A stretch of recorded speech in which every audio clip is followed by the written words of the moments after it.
We are live. Skull, everyone. Welcome to Unsupervised Saturdays.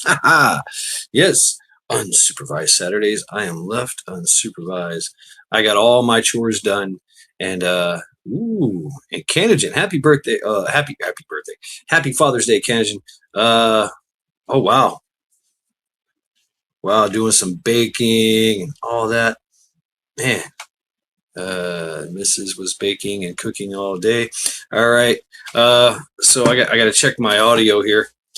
Stand by. It's going to get weird. All right. So I got to check my audio here. Stand by. It's going to get weird. All right. So I got to check my audio here. Stand by.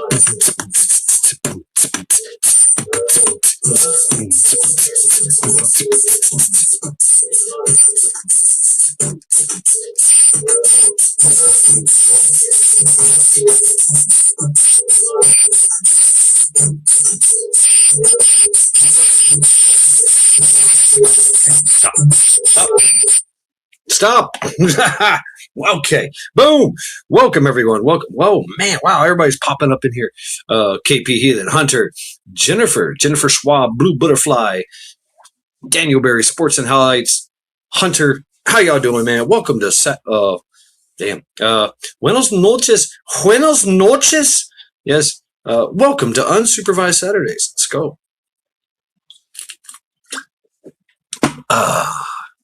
I am just hanging out here. I am left unsupervised. So, that means that anything could happen. I don't know. Anything could happen. It is, don't know. Right now, I think I got one more magazine I gotta load up here. So, yep. Just chilling. I have done my chores, which was to I had range day today. So I had a lot of cleaning, of things.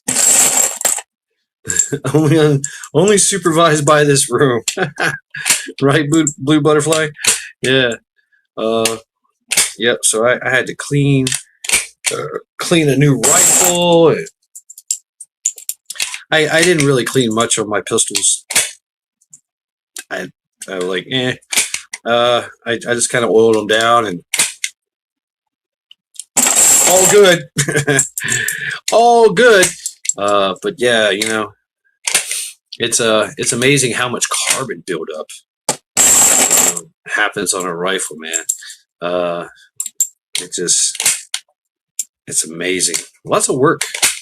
Lots of just, I had to put on my old man spectacles and get to scraping, get to scraping carbon. If I would have thought about it, I don't know why I did it. I think I did it for nostalgia reasons, right? Those countless hours I could never get back of my life, sitting at the barracks, cleaning my rifle after being out in the field all fucking month or something, and this thing is absolutely filthy, and it's got to be absolutely perfect before you turn it into the armory, right? So it's like fuck. But it was a chill time. Sometimes the beer was involved. Okay, beer wasn't definitely involved. But afterwards, boom. Beer me, and then it was like always a formation, and then yeah. It's funny, like in the military, on Fridays, you're supposed to. They say you're supposed to get out at 16:30. No, no, unless the higher ups have something to do. Right, if they got plans, then you'll be out of there by 4:30. You know what I'm saying? You'll have a formation, everything. Be like, yeah, everything's good. Boom. All right, let's go. Or if the higher ups are stuck there because they got something to do, they've been told they got to stick around.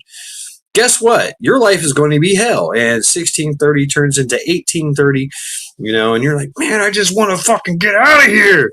The weekend, start the weekend. Let's go. I got beers to drink. I got pizza to eat. I gotta go do stuff. Right. A lot of people were taking road trips, right? Hitting New York or Florida or, whatever, as far west as it could go, so yeah, it was kind of nostalgic for me. I think, a little nostalgic. I am dealing with power issues, which I'm going to have to check on here. I got my phone right here, which is 45%, and that's casting to my big screen TV over there, so I can see chat, because chat's where it's at. That's where y'all are. Chat's where it's at, actually. And then, of course, I'm on my tablet, live streaming this shit from StreamYard. So, skull, everyone. Welcome to Unsupervised Saturdays. Finally. Oh man, I had plans to shoot my shotgun, but indoor range, they're like, no, we don't want to do that. Okay, fine. So, whatever, fine. I won't shoot my shotgun. I'll save that for another day. We know nothing. I know nothing. But, I got rounds and magazines and shit everywhere, which I usually do anyway. So I'm always fucking with something, gear and stuff, just cleaning it out, whatever, doing my thing. My hands, oh my God, my hands. What's up, Karen? My hands smell like COP. They sound like they smell like gun lube, even after I've washed them. I mean, they're still kind of black too. I mean, they were just black as black and sooty and carbonated. Good times. So I've been been catching up on the news and shit.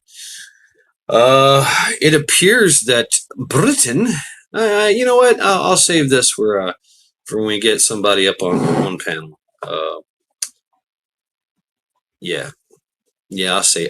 save the talking points for whoever gets on panel and is willing to discuss this with me. Because wow.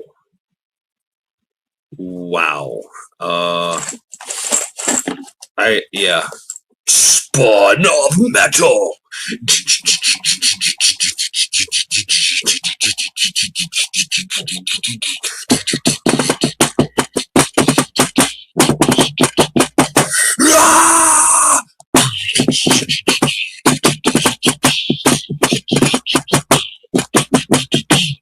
Anyway, every day, never forget. Yeah, right. Every day, never forget. I have replaced it with the Zoot Report, which I did not do today. Damn. I didn't do the Zoot Report today. That's okay. It's fine. Tomorrow. Oh fuck. Tomorrow I will definitely do like a Creek Still Flows or something. I might do a, Zoot Report with the actual Zoot. Yeah. Yes, skull. So I don't know. Hope everybody had a great Saturday today. I did pretty good. I'm actually sore. Like it's kind of weird. Like, my hands and my fingers are sore from like manipulating firearms all day. Yeah, what time? I got there like 11 or something, and stayed till like 2:30 or no 3 or some shit. I was like, damn. Be barbecuing with the whole family tomorrow. Whole crew's coming over for Day of Fathers. Right on. So yeah, happy Father Day. Happy Father's Day to all you fathers out there. It is, you know, the fathers. Hey, Mother's Day is Mother's Day, and we appreciate our mothers, right? But you know what? Father's Day is one of the most thankless days. Really is, man. You know, who do you think built this world? Fathers. Right, you mothers, y'all created fathers. Okay, I give you that. Y'all creators and nurturers and y'all raise children. But who beats those children? Who feeds those children? Who teaches them how to drive? Who teaches them how to shoot a gun? Who teaches them how to build something? Who it's fathers. It's fathers. And who's out there? I mean, I get it. You moms, that whole concept of Mama Bear, piss off Mama Bear, she going to go scorched earth. You know what, father, the when a father gets mad and goes after shit, yeah, people get deleted. I mean, quickly. Rabid skull, the fart game. Oh God, not the fart game. You touch a father's kid, that it's done. Yeah, you're done. What's up, Karen? All right, we got to do a audio check on Karen. Hear me? Haha, you got it. Good job. Good job. Okay. Hell yeah. What's up? What's up? Oh, hang on a second. What? You just got to mute. There we go. Yeah, you better turn off all your other. Take care of the echo on my end. I have no echo on my end. Let's see. I was getting feedback. Oh, okay. You were getting reverb. KP, you don't have to do that, man. Come on. Gator balls. The gator balls. Yeah, KP showed me the gator balls. They're pickled quail eggs. And I love pickled eggs. I got some hot pickled eggs. I might actually eat a hot pickled egg tonight. And really, really fucking. I don't do hot food too much because it really fucks with me. Kiss off. What's up, kiss off? But I'll do it for y'all. I'll do it for y'all. Burn my ass. Do it for yourself. Don't do it for no one else. I mean, it is actually good for you. It is. But I'm making. Usually, I dehydrate my extra eggs. I have chickens, so I get a lot of freaking eggs, and I'll boil them up by the dozen at the beginning of the week for everyone to snack on, and pancakes and all kinds of baking. But I usually dehydrate my extra. Dehydrating eggs, really? Lasts for years. You grind it into a powder. You mix it up with just water. Wow. Really? Yeah. I'm going to try to Texas style pickle some for my son this year. He wants jalapenos and stuff in his. So we're going to give it a try. I've got some hot pickled eggs, and they're hot. Like first shot. I did it because I like to indulge and feast and overeat. And I went to, what was it called? Panda. I went to the Panda and just like stuffed my face with this Korean brisket. And gave me bad heartburn. I thought I was going to puke. And my buddy Ghost Lincoln was like, I remember his words. He's like, drink some hot stuff, drink some vinegar, whatever. And I was like, okay, let's do it. And I took a shot of those hot pickled eggs, the vinegar, and immediately it was like a punch to the mouth, like, oh my God, oh, that's a bad idea. Oh shit. But it actually worked. Like it actually worked. Like my stomach calmed down. I wasn't having that like, pukey feeling, my indigestion went away. I was like, oh shit, that's for real.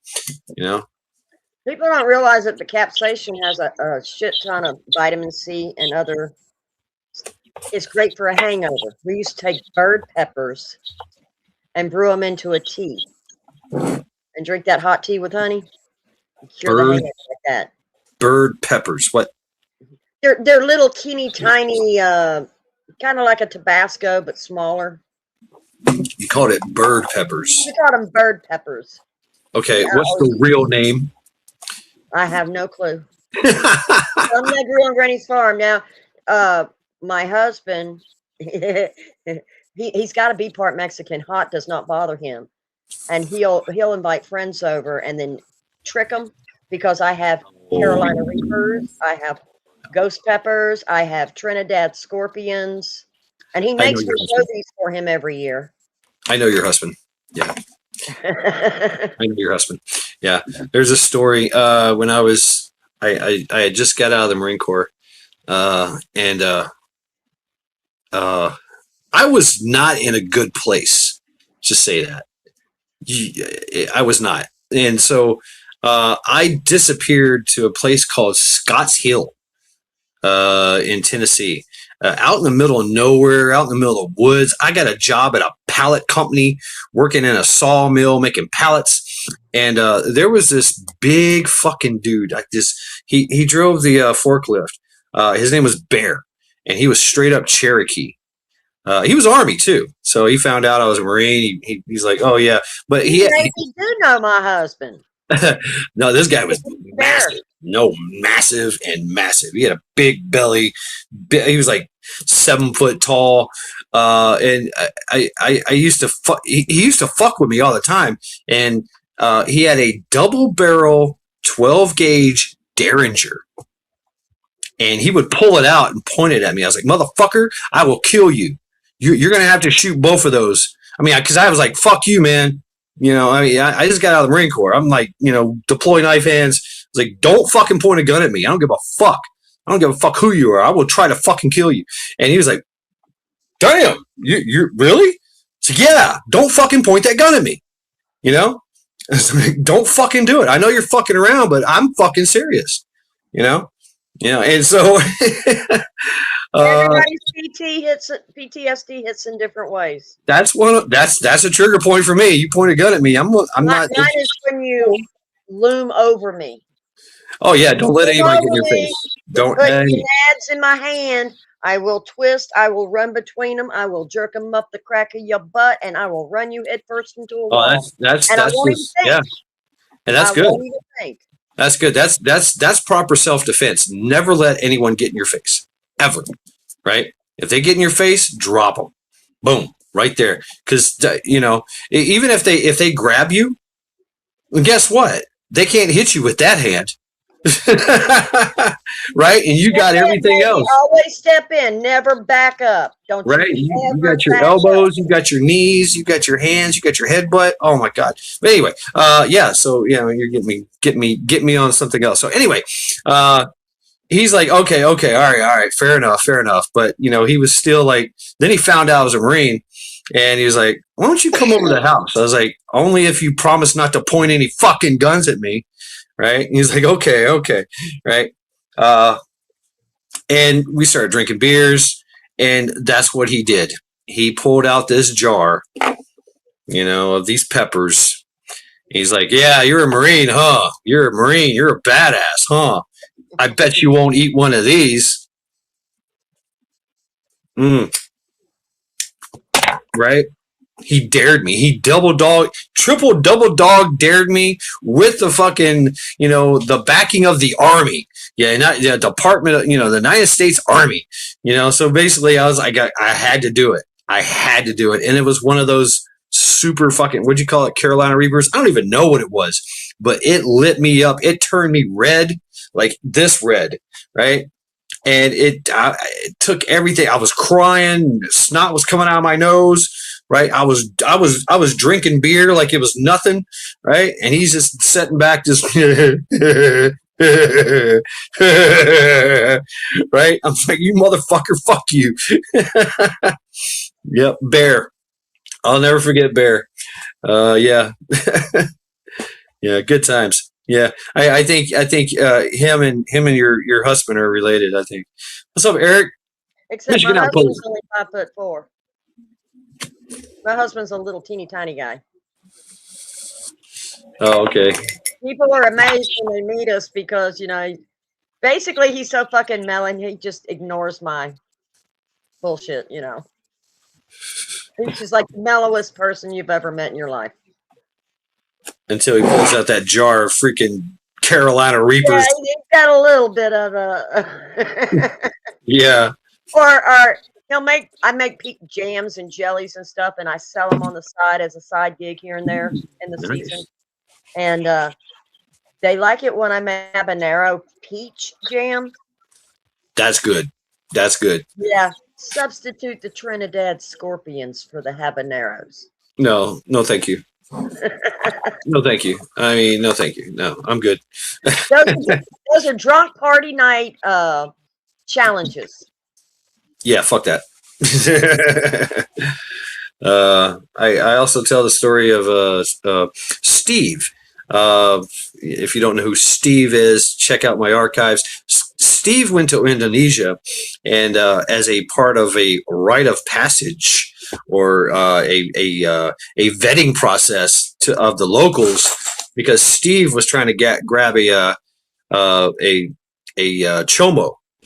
He was actually working, and he enlisted the locals as help, and so vetting process involved Steve to eat one of those freaking super hot chilies or whatever the fuck it was, and room full of like Indonesians, and they're just like they were all stoic, just staring Steve down.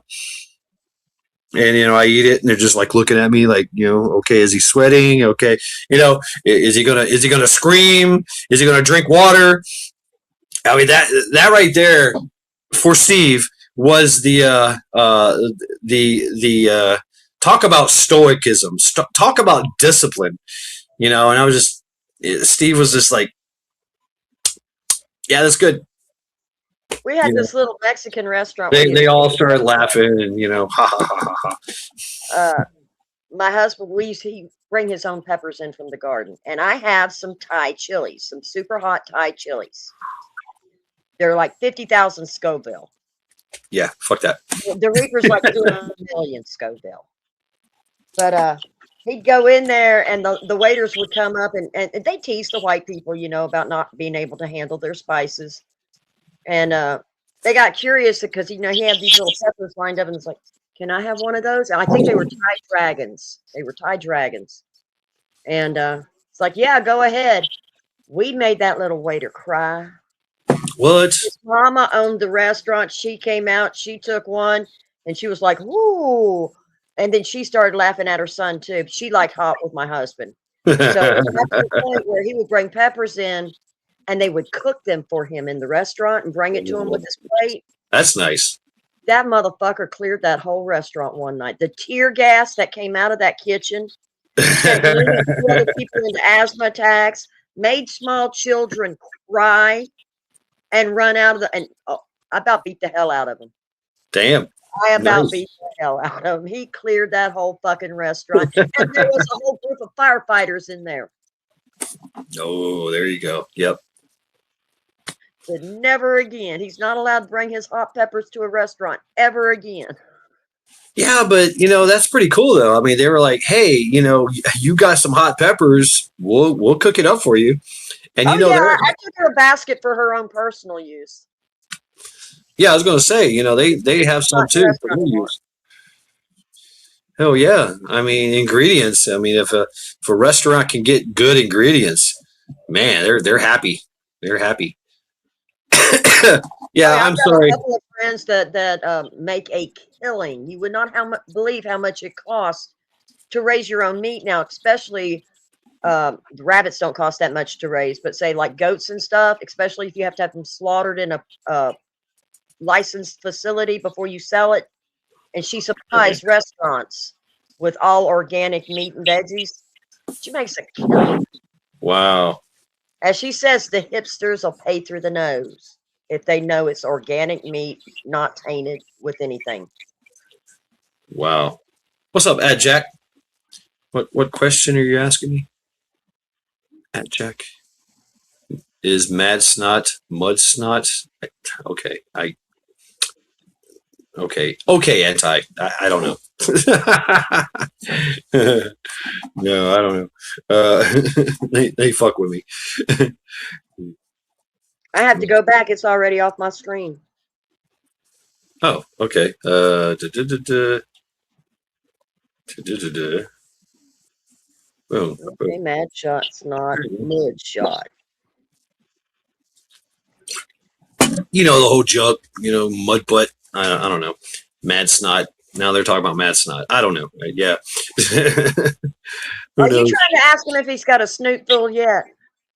A snootful? What? Little tipsy? A little tip? No. He's talking about like my nose, my snot. I mean, look at this thing. I mean, I can smell everything. That's okay. I took my glasses off. You're blurry. Okay, great. That way I can't see how old I am either. There you go. Yeah. Hold on. I'm gonna cheat. Yes, see, yes. Yep, mad snot. Yep, there you go. Now that's the new joke. Mad snot. That's worse than mud butt. I swear. Mad snot. But hey, I mean, you know, the worst case of mad snot I've ever had was the gas chamber. Oh man, that shit. It comes out of your nose and runs all. It like strings out of your nose. I turned all into into your knees. I turned into Superman. Yeah, I went berserk. I went berserker mode. The girl next to me went berserk, and I had to chase her down, get her under control. The drill sergeants couldn't catch her. Make her get back in line, name, rank, and unit and all that. Made her stand there and walk calmly out the door. And 3 grown men couldn't do it, but by God, I did it because I wanted the fuck out of there. Yeah. Boot camp. I tossed people out of my way. I mean, yeah, I don't know if they were drill instructors, whatever. They were all trying to hold me back. I was like, rah, rah. At one point in time, my dad was a drill sergeant. So before I actually went into the military, he put me through guerrilla drills out in the backyard till Mama about beat him for it. But he said, you don't volunteer for anything except the gas chamber. You want to go first before the smoke gets super thick. Mm. And what was the other one? The obstacle course before everybody else got everything all muddy and slimy. Oh, man, I love the obstacle course. I love the confidence course. I was that guy. I was like, let's go. Yeah, I was that girl. I was a gymnast. I did all the sports in high school and everything. I mean, I just breezed through it. The 2-man rope, right? It wasn't set up for us women. We were the first female unit through Tank Hill in Fort Jackson. So I got past the halfway point and the rope started spreading a little more. Yeah. And so I'm hanging there with my feet didn't reach the second rope. I'm just hanging from my arms. Well, I was a little kid on the monkey bars, you know, hand over hand to the end. Swing back, swing forward, land, perfect 3-point landing. Ta-da! Right on.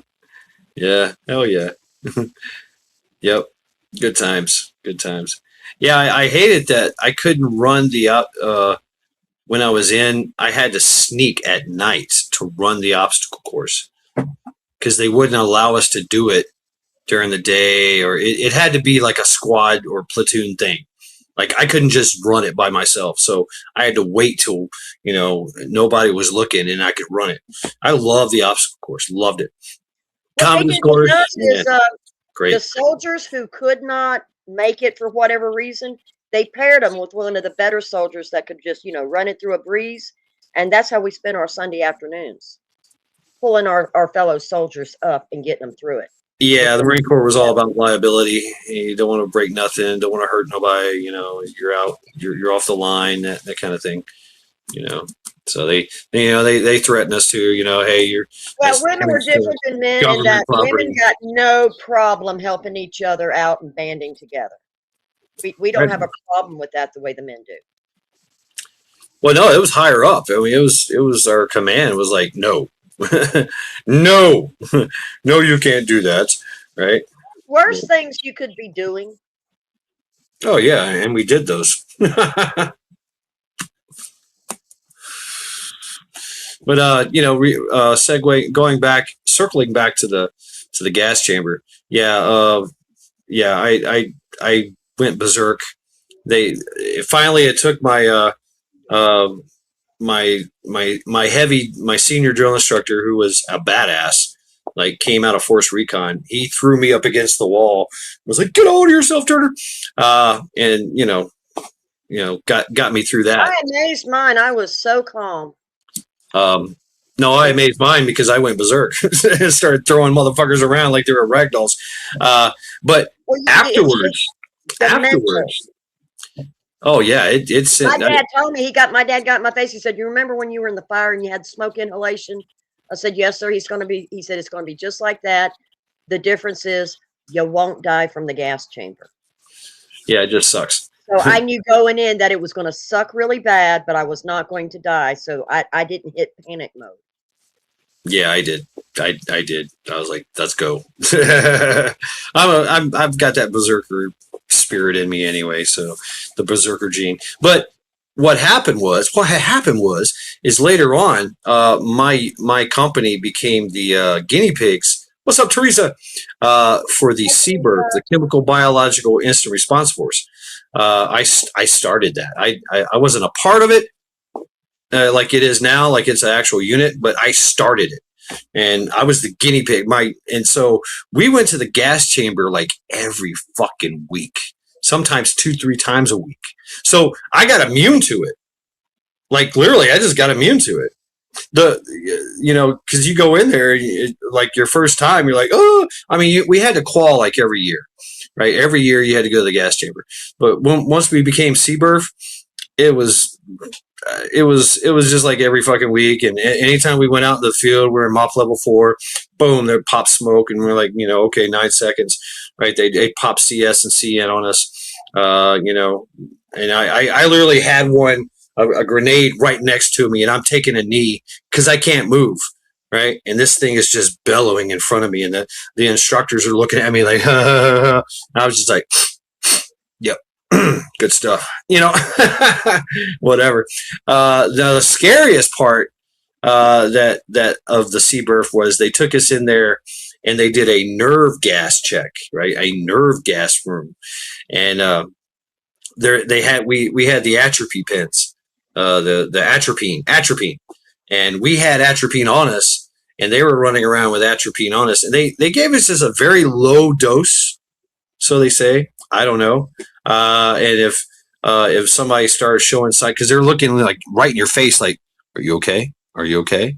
And if you start shaking or whatever, boom, they just stab you right in the thigh with these pins. You're like, "What the fuck?" That was probably the scariest fucking thing. Now they didn't do the whole doff and don. You had to like come in there and don you had to come in donned already. So you're testing your donning techniques, right? And I don't even know if it was true or not. Tell you the truth, To make sure everything was airtight. Yeah. And not, because if you don't have everything locked down airtight, then you're going to have a reaction. Yeah. And there was. I mean, it seems scary. The gear breaks down over time. Yep. And they don't always know the gear that they're issuing you is actually working. So that's where the guinea pig factor comes in. All right, I'm going to check that out, Check. I have. All right, your last post was. I see. Yeah. This is the last thing I see from you, besides the obvious.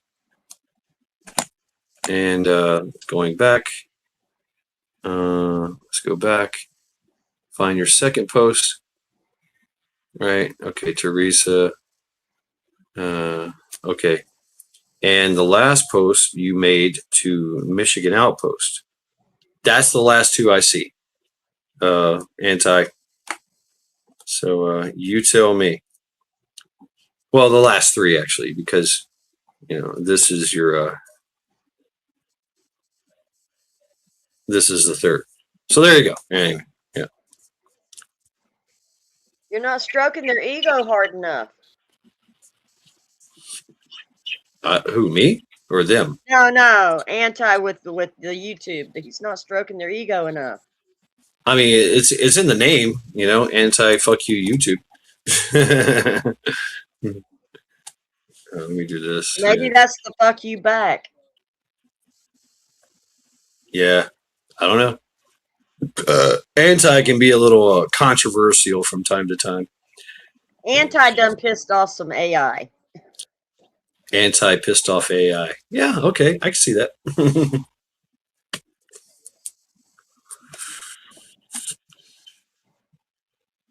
Yeah, good times. Good Didn't you times. want to talk about something Britain or something I heard when I first opened up the laptop? All right. It's bad. It's very bad.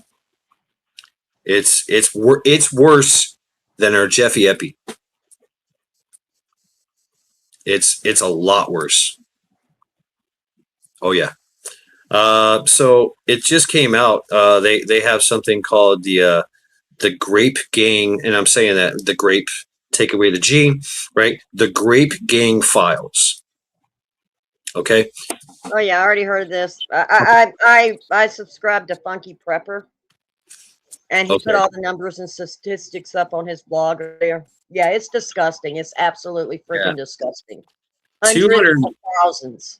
250,000 young girls and boys were raped by grape gangs that were, and this is the part that really pisses me off, that were aided and abetted and giving support by the government. And it ain't happening in the U.S. Ah. Oh, it is. We're tied to it too. Yeah, United States is too. Yeah, every country is. Every country that had illegal immigrants flooding across their borders, the unaccompanied children. Yep. And they're all complicit. Every single one is complicit. Well, they're not complicit in Britain. They're actually in on it. They organized it. Yeah. Yeah. That's some of our politicians. That's what I'm saying. They're guilty as sin. With the but they're not the only one. There's a large for decades they organized these grape gangs from Pakistan and others, all immigrants. That is a literal part of the Muslim culture. To rape little boys and girls, 4 and 5 years, that is part of the culture. Yeah, don't say the R word. It is. Okay, my bad. Yep. Grape.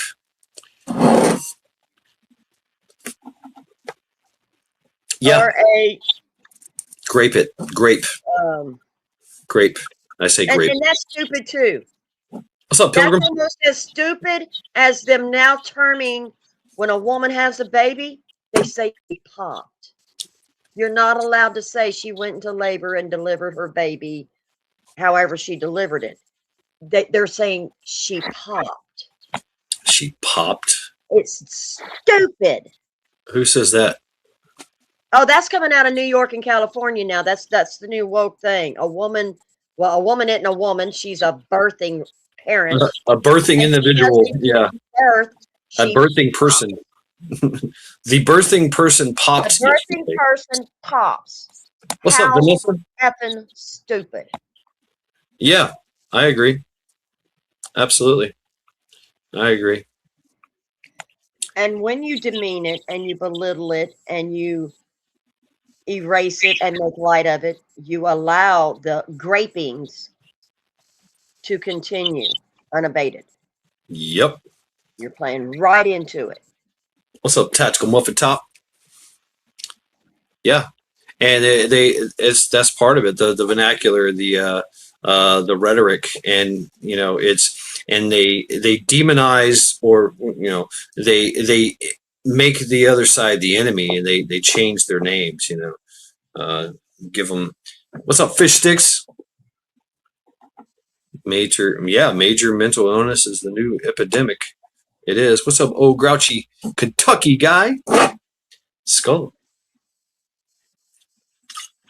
I New do York know and in Cali. Britain they were completely unprepared for the rioting by the natives. Yeah, it's going down in Belfast. Oh It's yeah, going down.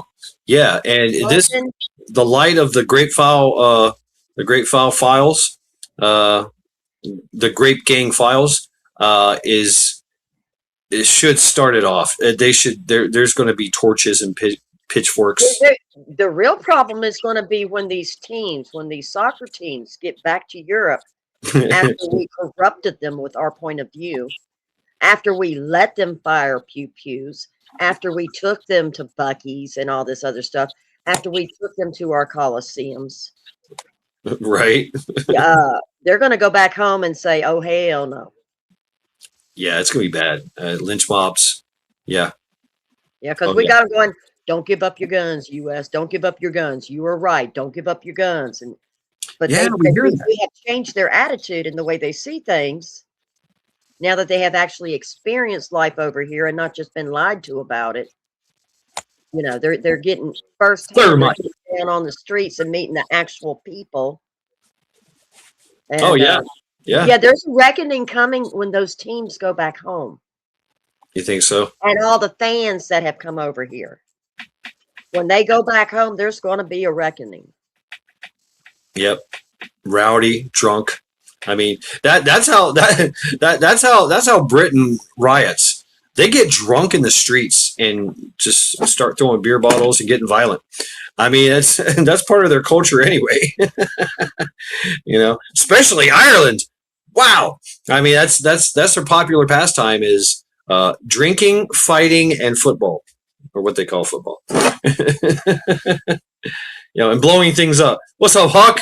Huckleberry. Wow, there's so many people in here. Yeah, that's what I hear. Keir Starmer is going to be resigning Monday. I don't know. Yeah, he I doesn't mean, want to be in office when these people come back and hang him. I don't know. I don't know if it'll get to that point. I don't know. Yeah, I don't know which country is going to pop off first, but one of them's going to pop off and the people will rise. Right, Jason. For them, it's a way of life. The Scottish fans drink the stadium dry of beer in Boston. It's a little dangerous to drink the water in Europe. Yeah, absolutely. Traditionally, that's true. Yep. And we're here too. I mean, we did the same thing. Yep.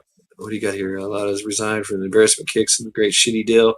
The EU has passed booting the immigrants out of their country. I mean, they're so ingrained now, though. They're so ingrained. It's been decades. It's been decades for them to be setting up. They've set up shop. They've insulated themselves. The government was actually, helping them in their destruction, because that's why the government brought them in the first place. Replacement migration, create that crisis. So subversion, right? Demoralization, destabilization, crisis, and then normalization, which means boom, you're done, right? Normalization means subversion has won. That's where they're at, and now they're ready for the crisis part. And what happens is when the people rise up, because they want them to, because they believe that they can control and manage the uprising. They might be able to. I don't know. Britain's pretty rowdy. With Hudson Valley the other night. Yeah. It's about control. It doesn't matter how rich you are. You only have a certain circumference of control. There's only so many people you can control. The people outside your sphere of influence that you cannot control will eventually band together and come against you, which is why they need to depopulate. They need to get rid of the excess that they cannot control. Sure. Yeah. And one of the easiest ways is to pit you against each other and let you take yourselves out. That's it. That's subversion 101. Yeah. It's all by design. And I look to see that, maybe the righteous side, the indigenous side of they procure weapons, right? Weapons like pew pews, and then they start using. I mean, Ireland already has bombs and guns. They still have their lines of supply, still going. They're still a thing, right? But what I worry about, which is what's going to happen, is when one side gets guns, the other side gets guns. And now we're talking about a full on civil war, full on kinetic conflict. And now the government is either going to stand back and protect their own, let everybody wipe each other out, or they're going to get involved and pick and choose a side, you know. No, But they can't stand back. They're going to have to pick and choose sides. They won't all be on the same side. So you're going to have civil war in the government too. And it's a gamble for the government, because the righteous side, not the monarch, not the true overlords. Even the government are just they're chess pieces. You could have a Paris style or a French style revolution where they literally storm the Bastille. So it's a gamble, right? It is a gamble. And if they are too heavy-handed, that will serve the purpose of depopulation. True. If they're too heavy-handed against the population that is rising up against them, then of course, then you're looking at war crimes. Then you're looking at actually motivating more people to come onto the righteous side, to the side of the people. But will they? Is that why they dumb down the youth? Exactly. I mean, if you think about it, in the past, the people that they indoctrination were camps. educated. Nowadays, the children are not educated; they're indoctrinated. Yep. So, will the indoctrinated person rise up the way the educated person would? Well, there was that famous girl that had the 12-year-old girl that had a axe and a knife to protect herself from human traffickers. So, yeah. That's kudos to the parents, not kudos to the government. And how many of them like her are actually out there? And how many of them are the other way? I mean, we have 2 generations of they believe everything the government says, and they cannot do for themselves. They think you should do for them. And we raised them that way deliberately. Or the government did. There's a lot of it. Yeah, that social engineering, right? The social engineering. You're right, Jason. And when you have civil conflict, you're not paying attention to what the government is doing. Oh yeah, sure. I mean, for the most part, they're running out of the country. They're doing whatever. It goes right back around to by design. By design. Yeah. But like I said, it's still a gamble, because the people could rise up like Sri Lanka and literally just wipe out the government and start their own again. But that also plays into their hand, because they can infiltrate that revolution. The revolutions that overthrow their governments are, if you haven't noticed, somebody always infiltrates back in and they get back right on track. It's like, oh, yeah, just like old times. Here comes the tyranny again. And and what they do is, the whole boiling pot, the boiling frog analogy, right? And what they do is they turn up the heat, then they turn it back down. They turn up the heat, they turn it back down. They turn up the so that type of strategy is also used in MK Ultra, right? In torture and also the Stockholm syndrome, right? That's one thing you can't teach me anything about, because when MK Ultra closed in 1972, they opened the My Lab program, which was MK Ultra for children, on military bases. I was in the first My Lab class. They didn't use drugs on us. They wanted to make us bigger, badder, faster, more. So they gave us human growth hormone, special vitamin protein drinks we had to drink twice a day. We got monthly exams. What the We hell? got IQ tests. We were educating ourselves through not computers, but color-coded card catalog systems. You read a story, you absorbed the knowledge, you took the test, and you moved on to the next color.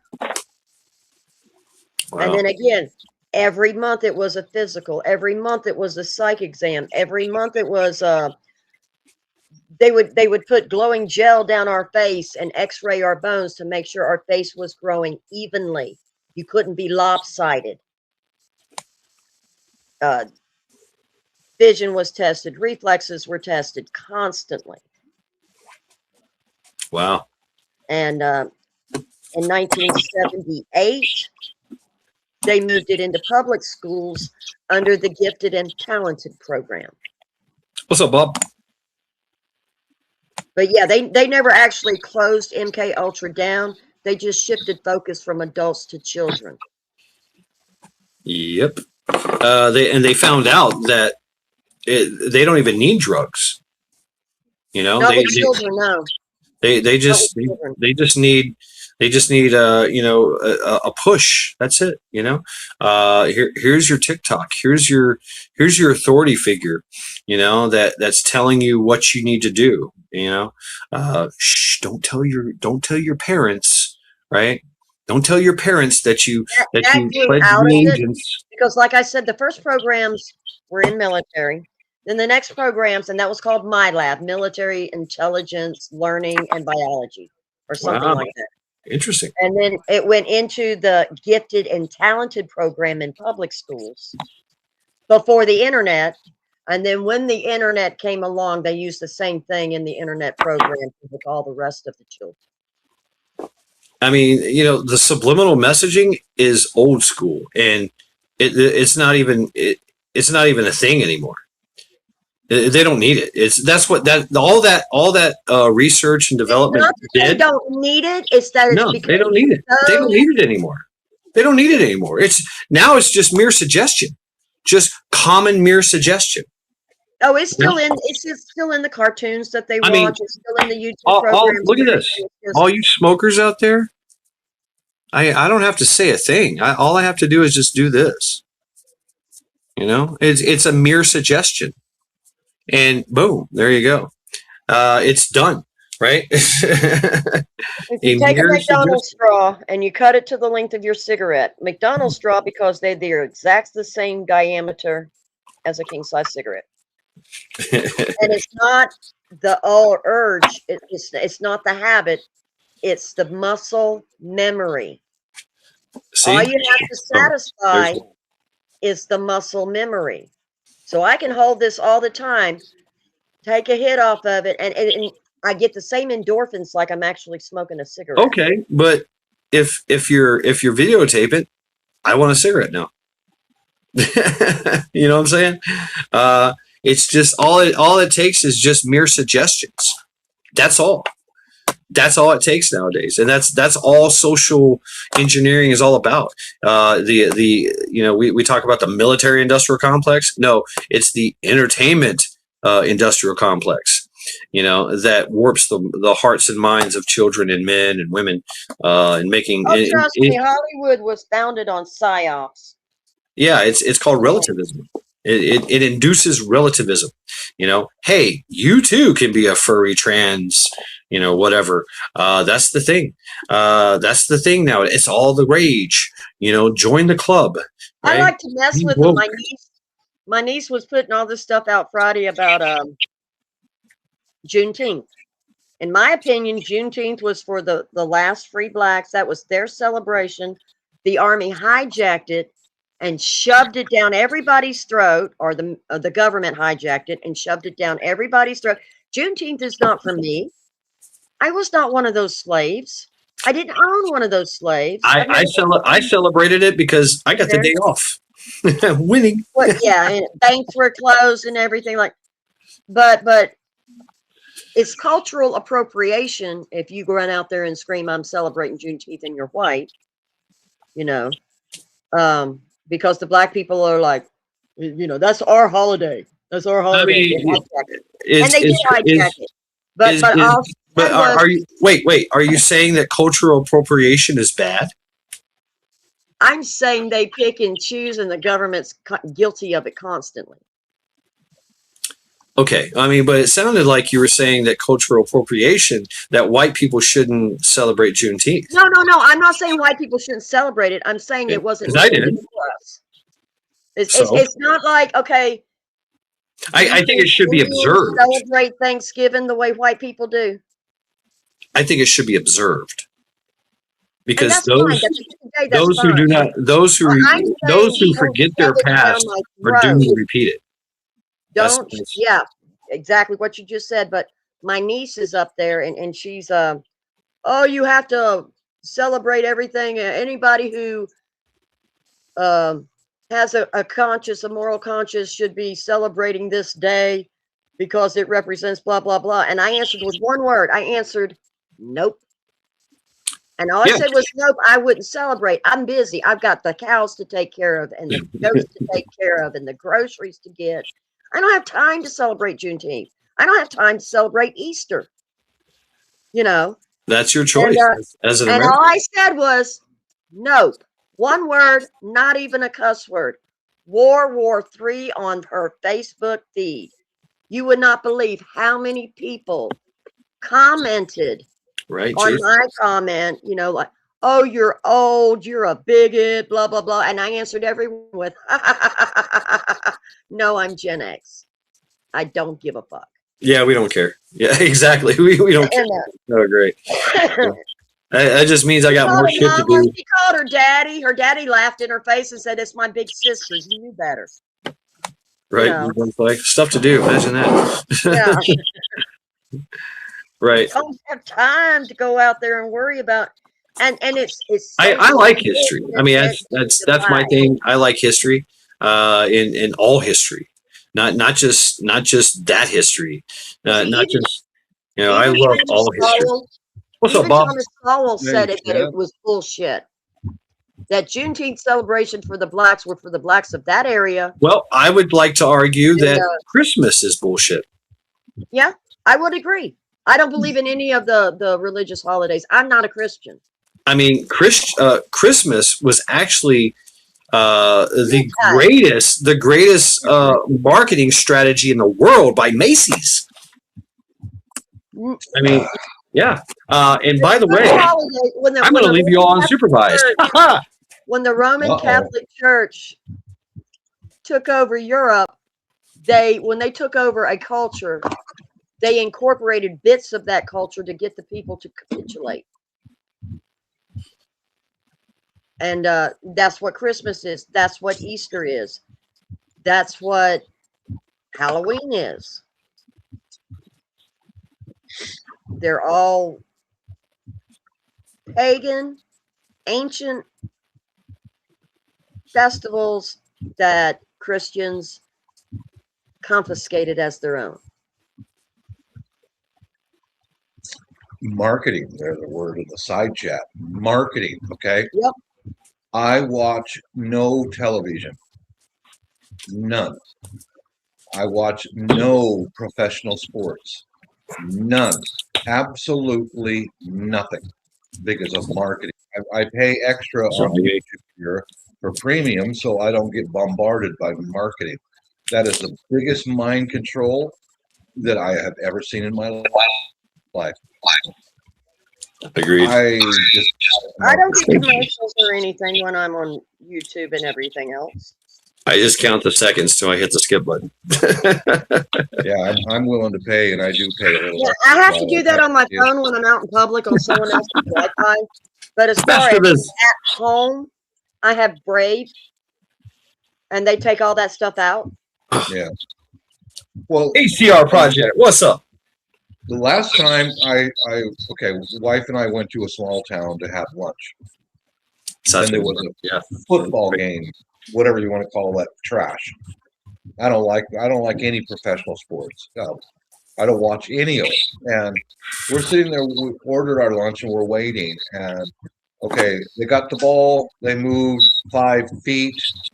And a commercial, buy this John Deere lawn tractor. And here comes another guy. buy this fertilizer for your lawn. A deep, manly voice targeting the men. Buy this, buy that. Because they know the market. Oh, The shit. people who are watching it are mostly suburban males. It's garbage, dude. Yes, It's Jason, it garbage. did. Mhm. And a couple of other religious rights too. Yeah, I despise marketing. I can't tolerate it. I just can't.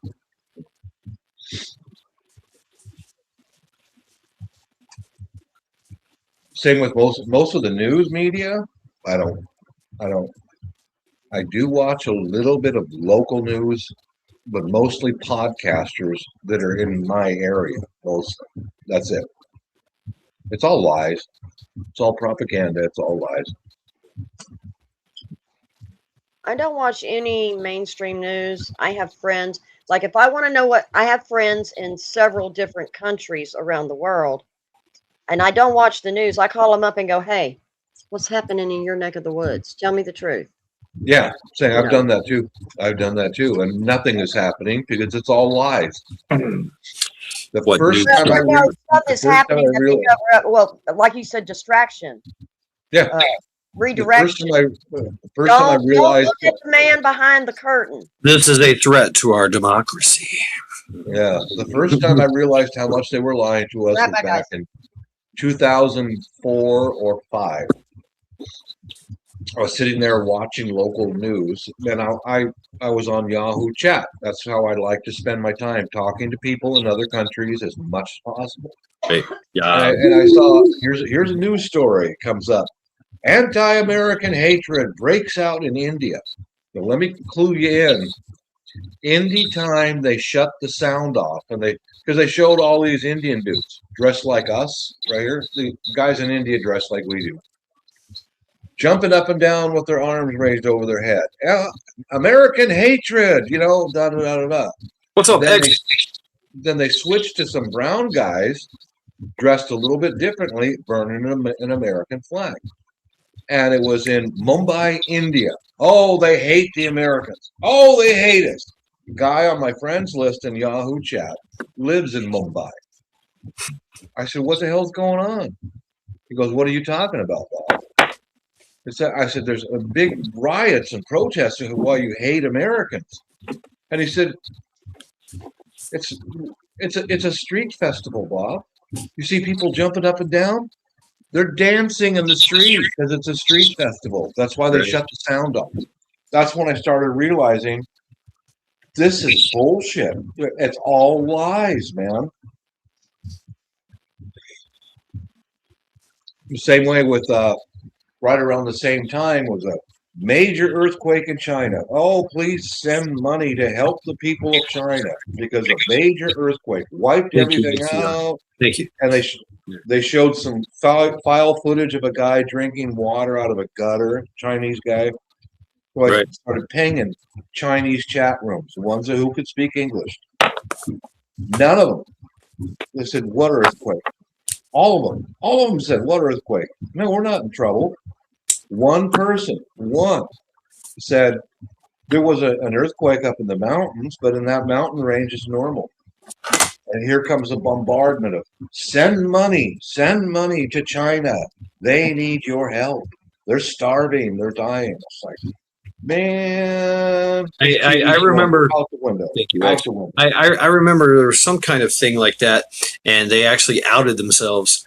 They were showing like a tsunami, or something, and what they were showing was the actual footage of like something that happened 12 years ago. And yes, file then, footage. Yes. Then they went back to the Sally on the street reporter, and she's standing out there, and she's literally standing in front of a beach that people are playing, they're having fun. It's like, there's no fucking tsunami. Yeah. She's like, oh my God, things are dire here, and I'm like looking at, people throwing beach balls around, and I'm like, the fuck?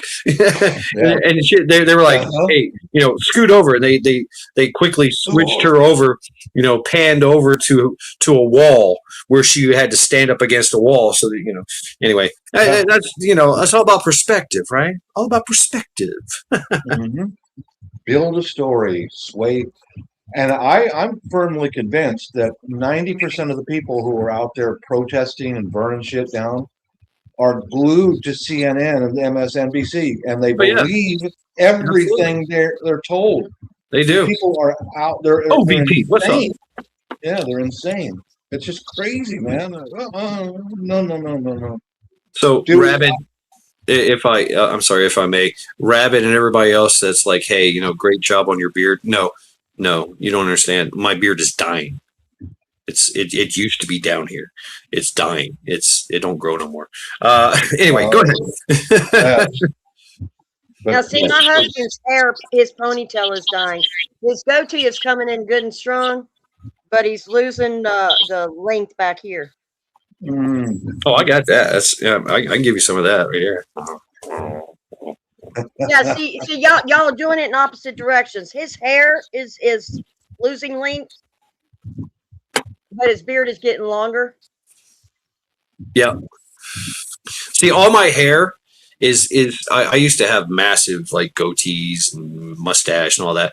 And what happened in eyebrows, I had fucking bushy ass eyebrows. What happened is everything is sucking into my face and coming out of my ears and my nose. That happens, dude. It happens, and it never stops. Your ears and nose keep growing bigger as you get older.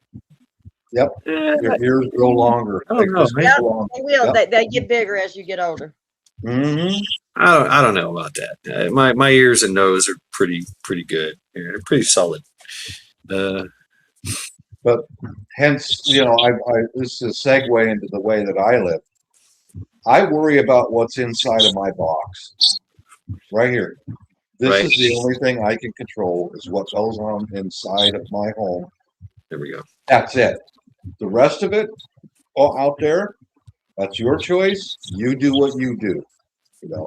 Oh, the government did this and the government did that. I don't care. Because I pay taxes to keep them assholes out of my house. That's it.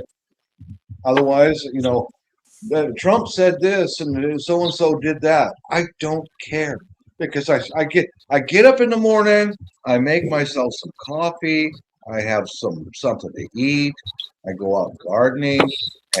Yes, that's the question. Yeah. And I got to derail you. Did you get dinner last night? I tell you what. Oh my God. That woman, she's still on that hot air balloon somewhere. I just sent her packing.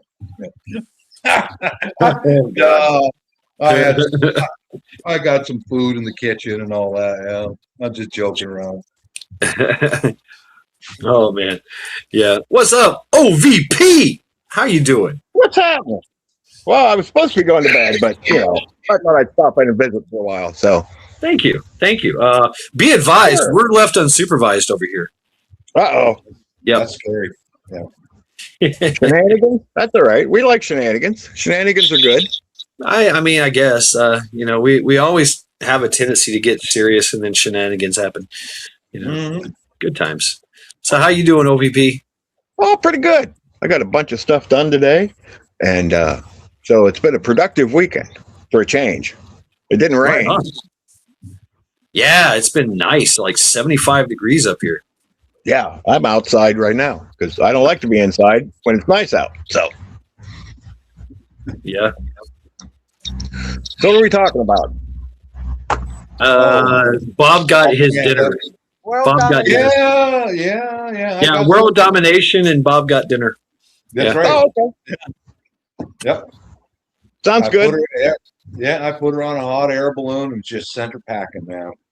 Love you, hon. Here's a sandwich and a bottle of water, and off you go, missus. Damn. KP had 9 confirmed tornadoes in Louisiana. Good Lord. I know I was talking to MS Gulf Coast, and he's gonna start building an ark down there pretty soon. So they got the Cajun art. They got the Cajun Navy. So Yeah, they're swamp folks, so they're good to go. Yeah. I think they've even got a little too much for the swamp folks down there lately. Oh, yeah. Everybody's got a boat. Everybody's got a boat, or everybody knows how to get a boat. I don't worry about it until all the electric trucks line up getting ready to go out of town to go help. We have the National Lineman School here in my town. Oh, wow. So, I thought about if there's an emergency, a hurricane, whatever, every parking lot in town is full of the fire trucks and stuff they take down there. Every single one. So if they're not lined up, I don't worry about it. Makes sense. Yeah. Oh. Yeah, it doesn't. Yeah. We haven't got much rain here. Seems like it always comes up to my county and it splits in half and beats up the county north of me and the county south of me. So, So you live near me I don't know. Where do you live? in Georgia? No. Literally, the corner, It's the in his Dade name. County, the very corner of Georgia. When you see the storm map, it's like the county line. The storm travels the county line, and the county don't get anything. It goes above us, it goes below us. Yeah. But I think Like it has something to do with the mountain ranges, the way the mountain ranges run. Yeah. I'll be outside watching the lightning. I'll be texting Ghost going, man, you're getting beat up there, aren't you? And he's like, yep. Yeah, we've had some hellacious fucking thunderstorms come through, man. But Shad-nanigans. Okay. All right. Yep. I like that idea. Shad-nanigans. Nope. You gotta keep to the tradition. A boat has to be a female's name. It has to be. It does. Yep. Yes, that is the rules. But I mean, you see everybody, like if you see people with boats, they always seem like, cruising along or good time boat or something, whatever, something clever. But there's never it's got to be a female naval tradition. It's got to be a female name. Got to be a woman's name. Yeah. The Gerald Ford is going to hate hearing that. Oh boy. Now, military. That's the thing. That's different. The military naval is different. They have to name it after a warrior, a badass, and it's that projection of male, male energy, That's going to change soon. They're about to come out with their first female named warship. I think it's going to be the Pocahontas. I'm not sure. Okay, well. No. As long as it wasn't going to be the Kamala Harris, I was okay with that. No. It's a historical female. It's not nothing recent. She was okay. Pocahontas. I mean, come on. Come on. And the fact that she, traveled on the ocean and went to England is technically the first Indian diplomat. Whatever. Okay. Yeah, she was in the woods with two drunk guys. That was Sacagawea. Oh, okay. Oh, she was getting some ass. She was throwing. I'm just saying, there's a lot of jokes that are going to come from that. Oh yeah, probably. Just saying, it's but going every to. time a female does something that's traditionally male, there's flack at first, and if she's good, the flack goes away, and if she falls on her ass, you never hear the end of it. It's right. Just like the USS Camel Toe. Yeah, USS Nancy Pelosi comes giant tanks built on board with vodka. Never-ending supply of booze. That old drunk. Yeah. Right. That's why they explode, because Vladimir was smoking. Right, he ashed in the vodka. And boom! Yeah. Blew up the worm. That's tequila. I'll take that cigarette now, Mad Shad. I'm gonna have to spin y'all around. See, I'm telling you, suggestion. suggestion. Mere suggestion. It was almost an hour ago. Using the phone. By the way, this is brought to you by my favorite beer, Great Lakes Conway, with a hint of lime. I got little lime packets. These little lime packets, and You say pour it right in Twitty, there. Conway Twitty? Boom. No, I see you getting all countrified on me. Blame my parents. Build that time machine. Go back. Smack one of them for them. I know Conway Twitty. I grew up in Tennessee, so yeah. Oh, okay. Do something, Diff. What's up? She's what? Oh, I missed it. I pushed the wrong button. Here we go. She is not. Damn it! I gotta read this. I gotta stop moving. Chat, stop moving. She is not one of us Black Americans. She just used that because we're gullible when we are lefties. Right? Can't argue with that. Okay. I think I missed some of the chat. Yeah, you did. I'm trying to bring it in. How about Nancy's nephew? What? Oh, you redacted it. Why you redacted? Ha ha! I got it though. How about Nancy's nephew? News how about Nancy's nephew? News how about Nancy's nephew? News G how about Nancy's nephew? News come. Well, right on, X. Now I know why you took it down. one of Nancy Pelosi's nephews was a high school soccer coach for the girls' team, and he made millions of dollars over there in a girls' high school soccer team in the Ukraine. And he made millions of dollars every year, but they don't hear about him very much. And most of them probably ended up on the island down there. Most likely. You know, the island. Yep. Yep. High school girls. Yeah. That we're not allowed to talk about. Right. The island. What's going on the island now? It's like it's vacant? What? Probably business as usual, I'm guessing. I mean, seriously though.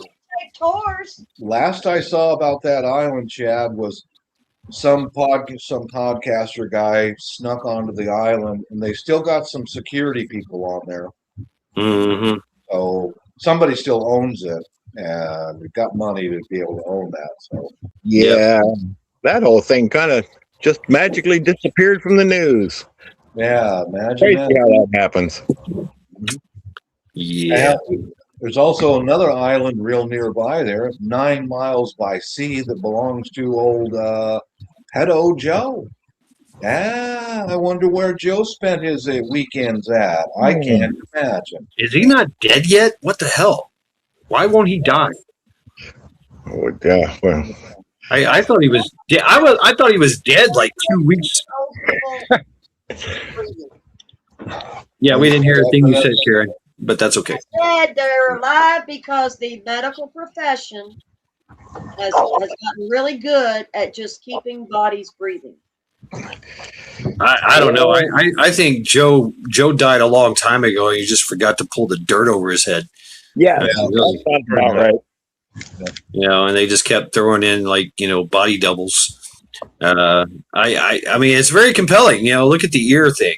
You know, he's got one day he's got elongated ears, and one day he's got very short ears.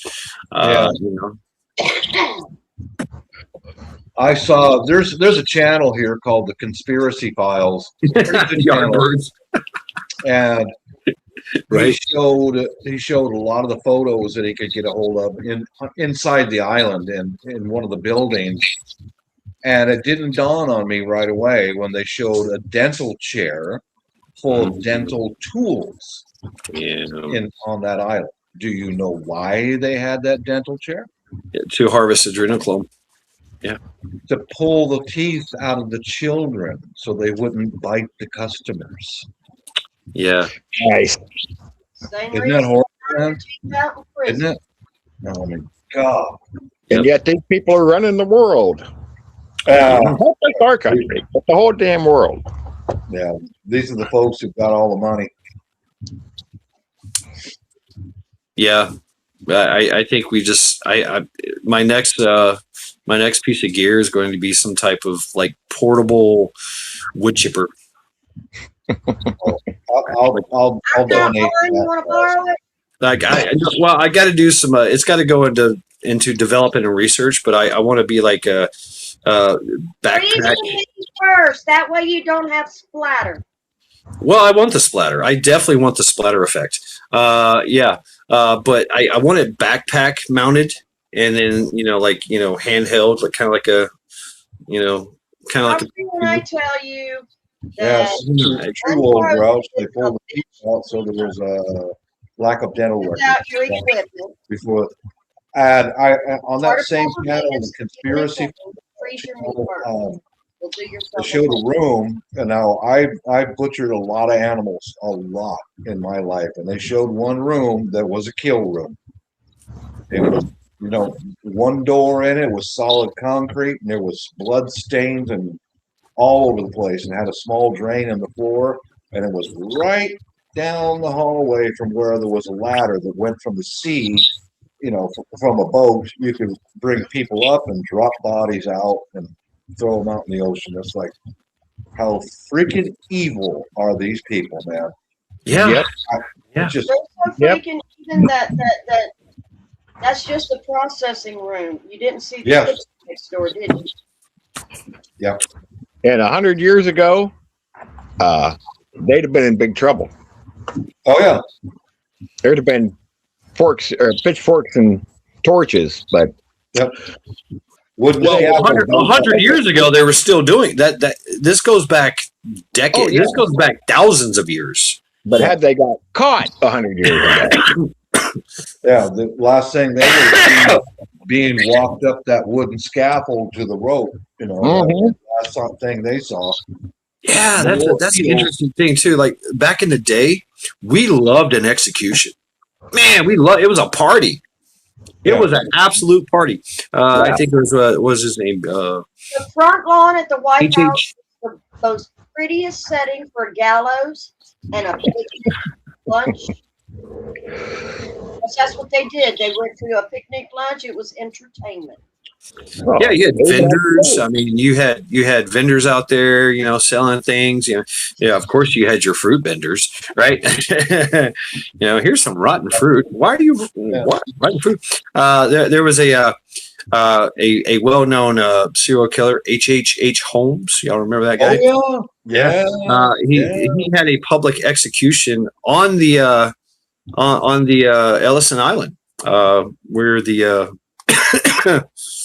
on Ellison Island. There were so many people there.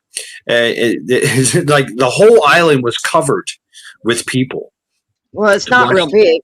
To watch that man hang. And there were people off in boats, and there were still people trying to all around the shore, trying to get into that place.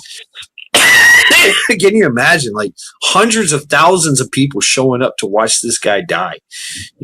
It was one of the last public executions, I think, that we did. I won't buy a ticket, but I will pull the lever. Yeah, we should bring that back. I like that idea, especially if it's somebody with authority. And families went together. It taught children the consequences of their actions. That's right. You are right, Karen. That, and we were absolute casualty vampires. In the whole what's that term? Yeah, they got their comeuppance, right? Mm-hmm. And they'd be placing bets. They would place bets on how long they would last. Independent meeting. How long they would twitch. Whether their neck would break cleanly or not. Whether the head would come away from the body if they were a heavy person. So you think about that, you would pay off. Yeah, I would definitely try to pay off the executioner. I'm like, hey, just kind of loosen that noose a little bit. Yeah, make him suffer. All right. Well, I'm going to jump off here. I just wanted to pop in and say hi to everybody and tell everybody Happy Father's Day tomorrow. Right on. Right on. Yeah, see I'm about you. to pop off myself. That's me. Yeah. Happy Father's Day, OVP. Thanks for hanging out with us, bro. I'm out of coffee, so it's time to go to bed. So we'll see I'm y'all gonna later. Good night. take care. Let's go. I raised 4 One curtain more for me, climbers. guys, and I'm going to. I raised 4 curtain climbers. Man, oh man, that's the What'd you hardest job you could ever do. What'd you say? Curtain I flight? raised curtain climbers. Curtain climbers. Oh, Yeah. curtain climbers. 4 kids. I raised 4 kids. Yeah. Wow. Right on, dude. 2 Right on. Americans and 2 Filipino kids. Yeah. Congratulations, Father. Oh, we lost Karen. She dropped. What's up, Trent? Unsupervised and go to bed. I don't think you are. Press 1 on the chat if Trent vision preparedness comes up on panel. Press 2 if he doesn't. I think he will. I don't know. He might do it. He might not do it out of spite. Like, I'll show you. Happy Father's Day, Trent. Happy Father's Day. Let's go. Yep, here come the ones. 2. 2. See, we can't have a proper bet, can we? Can't run a proper booking operation around here. Yeah, y'all just won't play. What's up, Parkside? But yeah. Happy Father's Day to all you fathers out there. Definesse for the win. What? Definesse for the win. Yeah. What? That sounds like some Southern Ohio talk. I need a translator.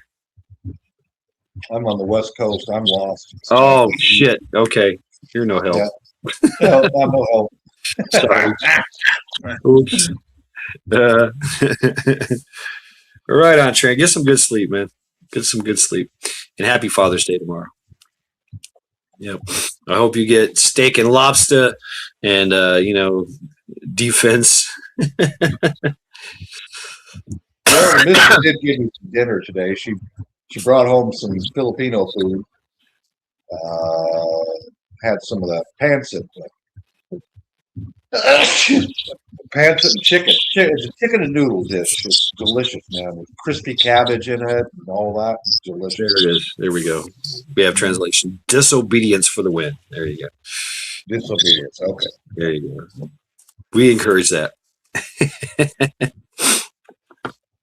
Wow, it sounds really good. Was it spicy? Is it spicy or is it like creamy? Is it It's kind of Filipino style. It's just noodles and with crispy, just real thin slices of carrot and thin slice and nice big chunks of cabbage, crispy cabbage. So it's noodles with crispy stuff mixed in with it. Delicious. Little tiny bits of chicken. Ooh, that does sound good.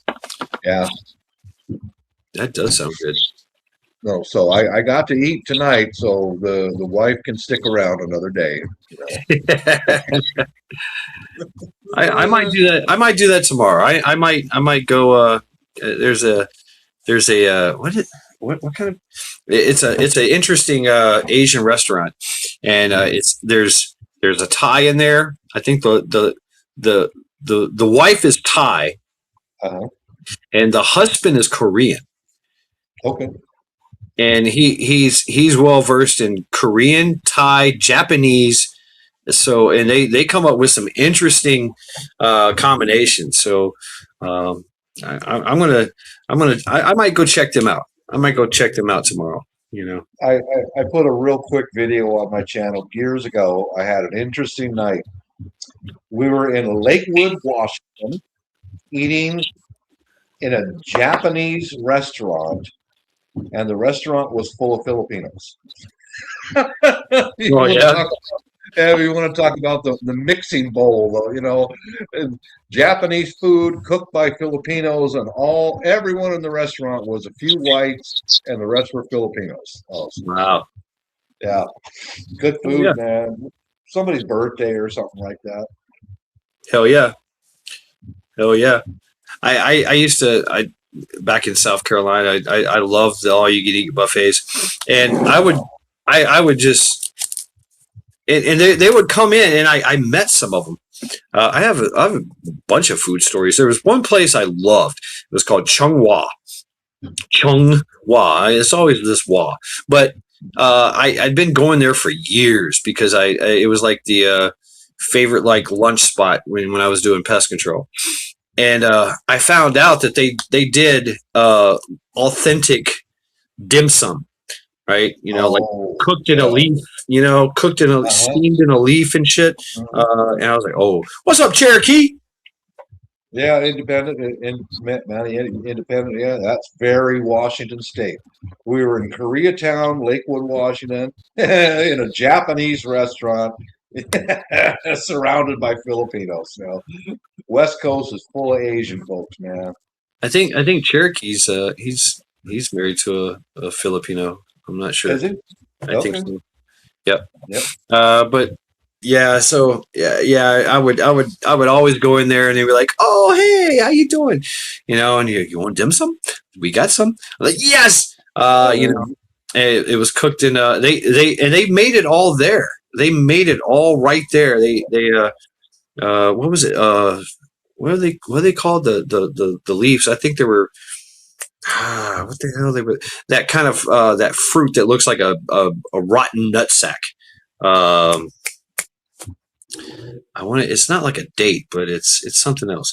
But it was that kind of it gave it a like, nutty flavor. Right? Like they would grape leaf or something like that. It was like something like a grape. I forget the name of it though. Man, it was a big broad leaf. It adds a very nutty flavor to the rice. Yeah. Not a prune. No, not a prune. I forget the other name for it. It wasn't a nut. It you can pick it. They grow pretty good in South Carolina. I know I'm terrible at remembering shit, but no, I'm not kudzu. But they would take this ball of rice and they would stuff it with, you know, chicken, whatever, and then, you know, that kind of thing. And then they'd cover it with rice, and then they'd cover it with this big leaf, and then they would steam the hell out of it, you know, and it literally, the rice inside would burn like char. The way they did it, I was like, wow, that's impressive. You know, but the leaf was, you know, you could eat the leaf. It was horrible. Yeah. It was almost like a kale leaf, but it wasn't a kale leaf. It was something else. It gave it a really nutty flavor, and then oh my god, it was just so good. But they had a going away party, and they invited me because they have a 15-year plan. That's what they do. They walk in, they set up shop, they do 15 years. Everybody makes all their money, and then boom, like everybody, like you know, everybody down to the server, to the cook, to the dishwasher, you know, and they commit, and it's all family. You know, family. Like it's, you know, you got the old man, he's the patriarch, and you know, the old man would come out, you know, oh hello my friend, oh, you like it, you know. Like, and it was they invited me you know, to their going away party, and everybody got drunk as hell on that cheap Chinese beer. It was horrible, but you know, they were cooking everything, and I came in one day real early. They what's up, some random dude, they were still prepping, or no, they were done prepping, and they were eating, you know, before their shift, and they left the door open. I just walked in, like, hey, what's up? And they're like, oh, you're not supposed to be here. I'm like, oh, okay, what y'all eating? And they literally had a whole shrimp on a bed of rice with some veggies. I was like, ooh, can I get some of that? You know, and they're like, ooh, you like this? You like that? I was like, yeah, you did. Yeah, I got a whole fucking shrimp. Squid. Not long after my divorce, there was a Chinese restaurant down the street, and I had a relationship with them like that. Even if they're closed, the family would be in there eating because they're closed, and I'd walk in and the lady who ran the place, she would still go get me some food because I was such a regular good customer, Right. She'd go, "Oh, sit down, Bob. Sit down, Bob. You hungry?" And give me a little bit of this rice and whatever else. It was pretty good stuff, man. That's the difference between corporate and family owned. Yeah. Family owned, they'll do that because you're a regular customer. They're loyal to you, and because you're loyal to them. Yeah. Wow. Take that corporate stuff. Actually, you're inspiring me to go see my. There's a restaurant in Parma Heights that I go to. It's called Tay-Do. Tay-Do. It's at Vietnamese. Everybody there is like 4 foot tall. It's one of my favorite. It's one of my favorite places to go. And there's this little woman, and she just like, even if she was wearing a mask, and you could feel her smile through the mask. Yeah. She's like, "Oh, hello, how are you doing? Well, I haven't seen you in a while. You look good." Da, da, da, da, da. I'm like, "Wow, I haven't been in here in a long time." Yes, how you, and it's the kind of place where I started doing it. My wife said, "Leave call pending." Leave call pending. I don't know Cherokee, but I noticed this. There was another guy that came in. He was a doctor, and he would say, "Hey, surprise me." Oh. And I started doing that. Really? I just walked in and go. She's like, "Oh, what do you want today?" I was like, "Surprise me." Oh,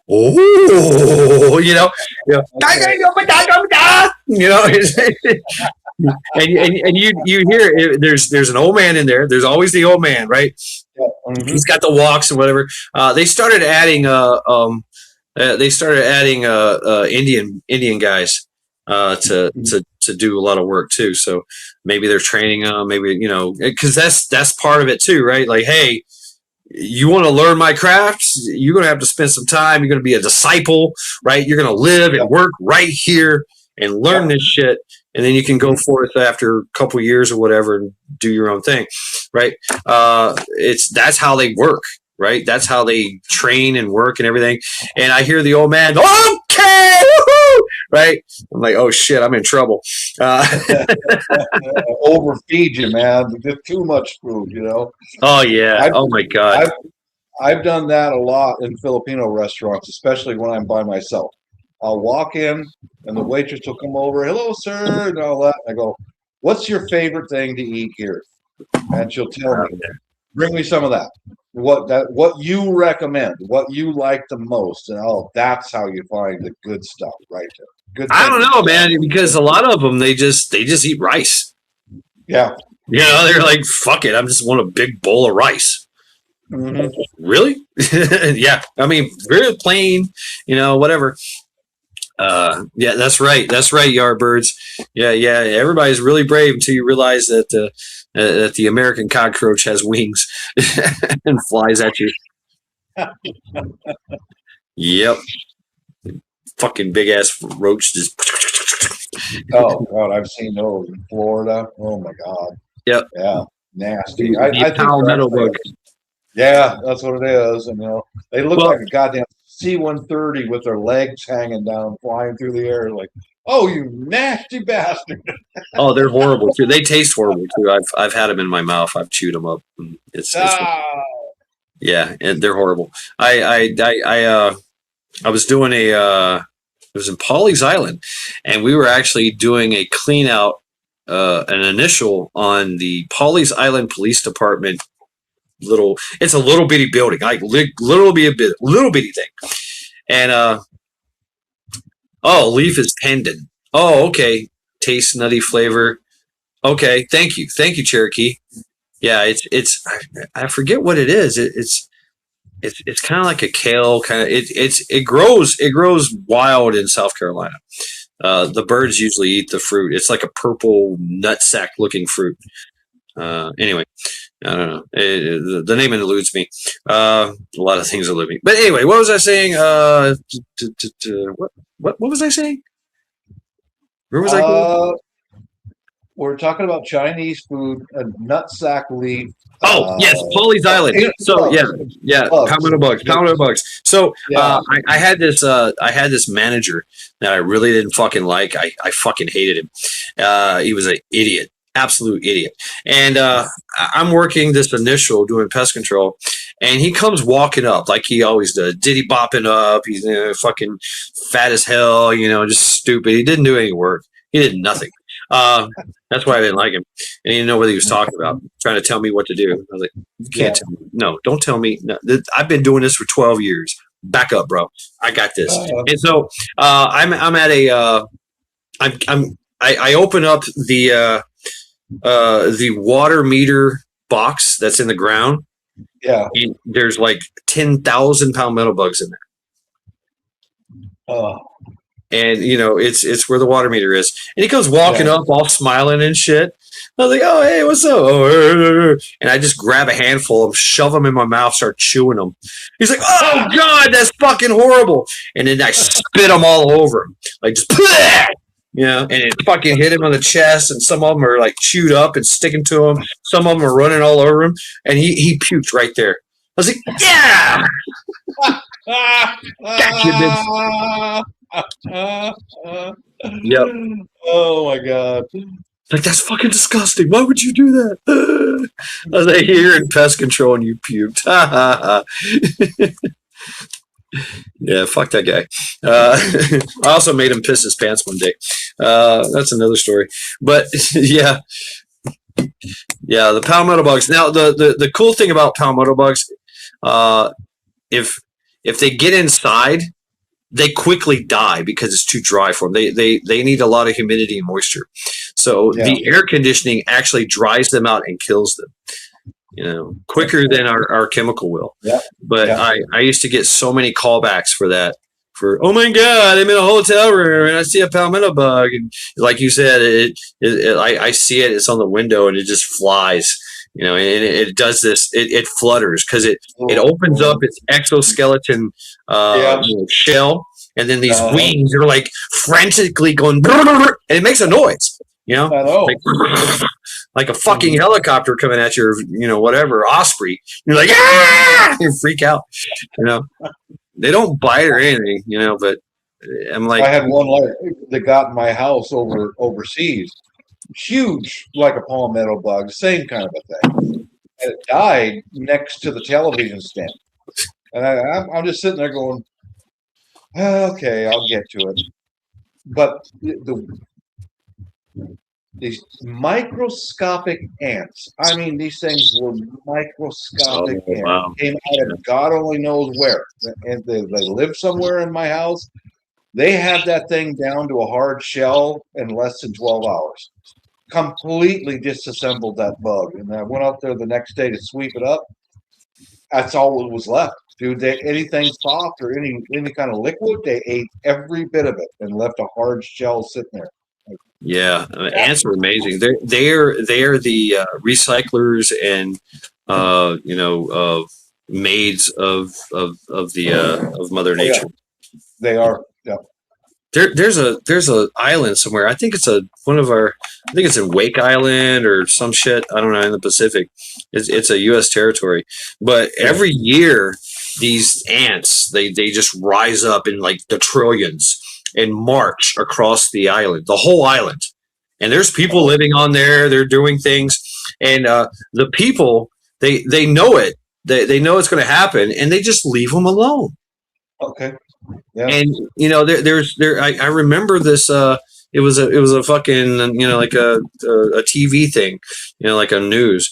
And there's this old lady like at a desk playing with a computer, and there's a freaking 5 lines of ants crawling across her desk, and she's just working like whatever. I don't care. She's like, when they leave, the place is spotless. They pick up every crumb, every piece of dirt, everything that has any kind of You know, all the cracks and crevices where the dirt, you know, your food, you're sitting at your desk like eating, you know, it gets shoved into the baseboards and shoved in the crack and crevice. They clean all that.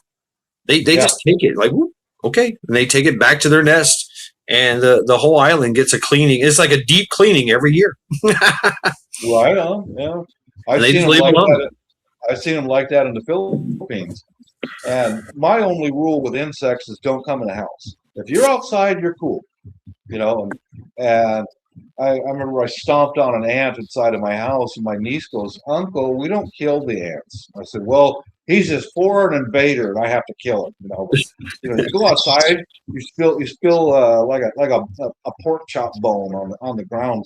That sucker is picked clean in no time at all. It's right down to the bone. And when they got their own stuff to eat, they don't get on there. They don't bother you. But you got to make sure they got something to eat, or else they'll use you like furniture. They'll go right over top of you. You know, and that kind of creeps me out. Oh, sure, right. Mm-hmm. Yep. Chad, I'm gonna bounce out of here. I got something to do. Got a yard working tool to assemble and all that. Go irritate the wife a little bit. Okay. Yeah. Okay. Well, thank you very much for hanging out with us unsupervised. Happy Father's Day. Sko. Yep. Sko. Cheers, Nostrovia. All right. Peace out, everyone. Good to see you all again. Take care, Bob. Thank you. Boom. Yeah. Yep. We are left unsupervised. Gotta stoke the campfire. Wow. Oh, suturing. What's up, Majik? Suturing by ants. I had seen something like that.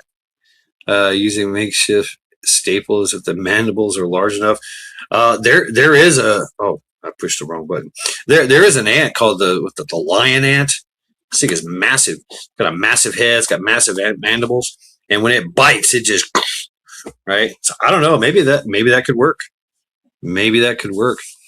I mean, is that like are you talking like a bushcraft surgery? Fuck! I just cut myself. I need to find some ants, you know, to staple this thing. I don't know if it works like that, but could be. Could be. Yep. Look at this. I still got like a freaking a Tupperware full of 5.56. I need to go ahead and okay. I'm gonna go ahead and load up a magazine. Yes, the tablet is setting on 6 magazines. Oh my God, the maggot thing. Now, maggot therapy, right? Maggot therapy is a thing, you know, that does work, but you have to make sure that they don't, burrow into your skin and start eating live flesh, right? But they'll eat all the dead flesh, and you just got to monitor it. I've seen that. I mean, there, you know, some of these healthcare, yeah, this is from the anti-venom later. What do you say, Yardbirds? What? There it is. Close up the gash. Closed up that gash nicely, but he did die from the ant venom later. Man, I remember I was like 17 or 18, I forget. I was 18, and we're riding our bikes in Tennessee, down an old dirt road, and we stopped. I stopped briefly. Didn't know that I stopped briefly on a fire ant mound, and then I started, we were stopped talking, whatever. I don't know what the fuck we were doing, but it was enough time for all the ants to crawl up my body, unbeknownst to me. And then as I took off on the bike, getting on down the road, all of a sudden, all at once, they all bit. Boom! All at once, and I felt it. I felt that shock. It was like, ugh! Like I could have fucking died, man. And I was like, oh my God. And I jumped off my bike. I'm freaking out. I'm like, hitting myself. took my shirt off and I'm fucking beating them down. And, you know, the other kids on the bike were like, what the fuck? They're beating me too. They're, you know, it was horrible, man. I was covered in ants, in fire ants. And that's how they take down their prey. They just calmly, like, you know, just crawl up on like a cow or an animal, you know, and totally engulf it. And then one ant sends out a pheromone, you know, and it's likened to an ambush. It's likened to a military ambush. And they, you know, okay, fire, right? And they all fire at once. They all bite at once. And it was the worst. I felt it. What's up, Cha-Cha? Ants in your mud butt pants. Right? Oh yeah, they stung me everywhere. They made it all the way up to my chest. And it was hundreds of them on me. It was fucking crazy. What do you got here? You say ground bees, yellow jackets, yellow jackets. The ground, yeah, those things will kill you. If it's because you don't know what kind of colony is. It could be a massive super colony. Usually there's a mound that no grass or anything grows on. That's kind of sticks up, and that tells you in one emergence hole.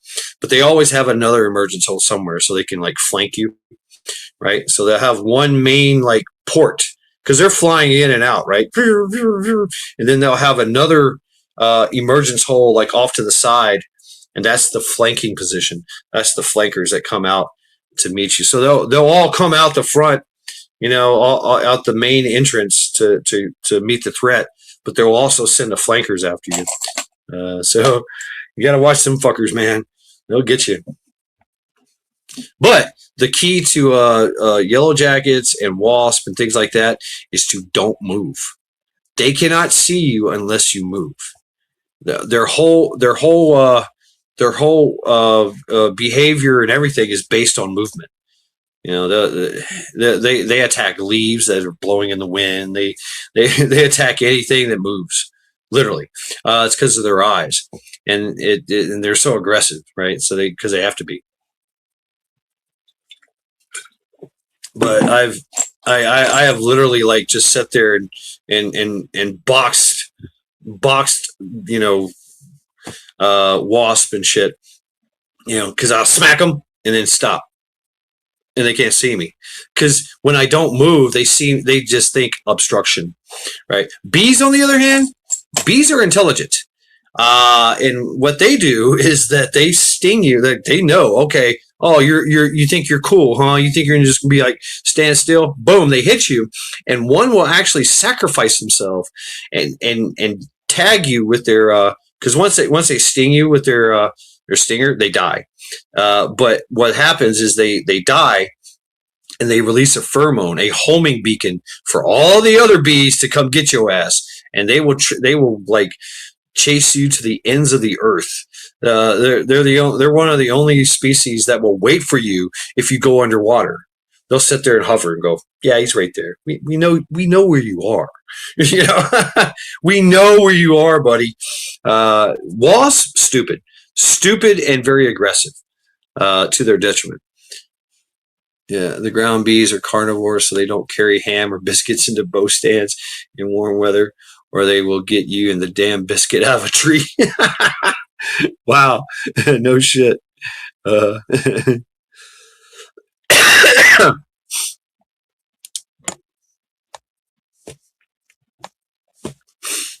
Yeah, a wasp will continuously sting you over and over and over again. Personal lesson about ham and biscuits. Right, oops. Yep. Yeah, you gotta clean your mess. Clean your mess. All right, one more magazine, which is what you're sitting on. Replace it with this magazine. Boom. Boom. There we go. There we go. Boom. Now I can load this magazine. So yeah, how y'all doing today? Oh, wait. Happy Father's Day. It is officially Father's Day. It is 12:45 here. Live by a burn barrel that was chored with burn management. Wonder why. And I was chored with burn management. Wonder why. Oh, okay. Watch ground bees clean dead bugs off truck grill here. Ground bees? I mean, you're saying ground bees. Are you? I thought you meant yellow jackets. There's a difference. Yellow jackets is a wasp. Bees are bees. Bees are different species. Oh well. Oops. I'm sorry. 1146. Where you're at? Okay. Man, I only shot like 90 rounds today, but I'm gonna have to bust into my stash to reload my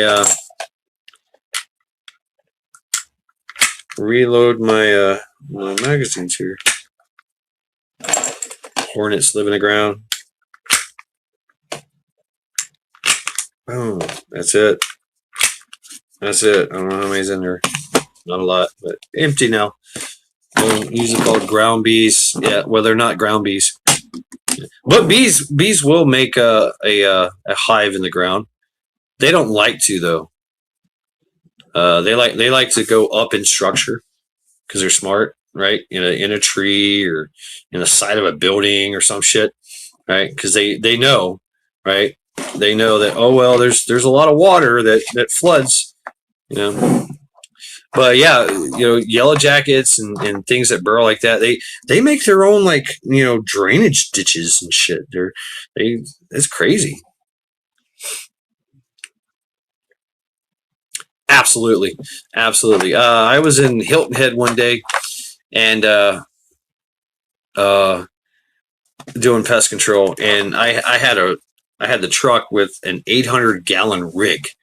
Which had this like super high pressurized nozzle. It's kind of like used for termiting. You can literally trench with this fucking thing. It's called a J9, and it looked like a gun, big silver gun, and it had a hose connected to a 800-gallon tank or 500-gallon tank, whatever. Oh, she's from Laos. Oh, okay, cool, Cherokee. Right on. I might have been through there. I forget. Have I been through Laos? I went on my way to Bali, maybe. But I had this rig, and I had some stuff in it, to kill anything, right? Doing a perimeter. Oh shit, that's pretty cool. Thank you, Adchak.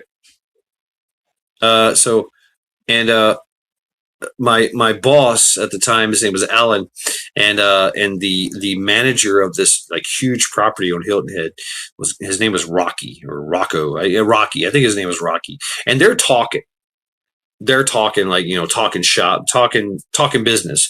My boss is trying to sell him on shit. So he instructs me to bust out the truck, put the truck here, kill that massive yellow jacket mound in the ground right there. Go ahead and just hit it with the with the rig. I was like, okay, cool. And I'm like, hey, y'all need to step back. And I told him, y'all need to step back. Oh yeah, we're fine. Just you should go ahead and you shut up and just fucking do your job. Oh, is that right? Oh, okay. So as they're talking, with each other, having this like salesman conversation, right? I went ahead and there's yellow jacket. It's an active mound. It's huge, massive mound, sticking out of the ground. Exactly. Oops. So I take this J9 and I slowly go up the hill, and I literally like bend, like I angle myself in the J9 downwards down the hill, right up against the emergence zone. Now this thing is like shooting like I think it shot like 150 psi. Don't quote me on that, but it was a lot. I could cut dirt. With this thing. It was used for like termite trenching and shit around the perimeter of a house. And so I'm like, last chance, y'all need to move. You just fucking do what I fucking told you. Okay. And I unleashed this fucking J9 into this massive yellow jacket mound, and I'm uphill, and I do not move. Like, I already know. Do not move. And, dude, thousands of fucking, like, yellow jackets emerged from this thing like demons from hell and went right to them. And I'm just sitting there just pumping away, just pumping 100 and some fucking PSI, 500 fucking gallons in the back of the truck, just pissing off these fucking yellow jackets. They're flying everywhere. They're flying right to them. And they just start freaking out. Oh, shit. Oh, shit. They're running around, smacking each other. I'm still just standing there, just like, doing what you told me, boss. Ha-ha, fuck you. Right? And they eventually they run to my boss's truck and jump in it. Right. And after, and they're sitting there fucking smacking themselves, like looking at each other over. I'm like, you guys having this fucking bromance here, and think you can just like fucking be a douchebag to me. Okay, guess what? And I get done. I kill everything. I'm trenching the mound, and they're flying all over the place. They're not even fucking with me, and they're sitting in the truck watching me, for minutes on end, whatever. However long it takes me to kill this fucking mound. And I get done, I roll up the thing, I get back in my truck, and I knock on the window. Y'all, are you okay? Do I need to call, ambulance? Are y'all okay? Yeah? Like, and my boss, Alan, he comes out like, fuck you, Shad. I was like, well, fuck you. Fuck you and Rocky. What'd you think was going to happen? The fuck you think was going to happen? Disrespect me like that? Yeah. All right. And they're like, oh, well, I just did what you told me to. This is what I do best. So that was an interesting story. Yeah. Skull.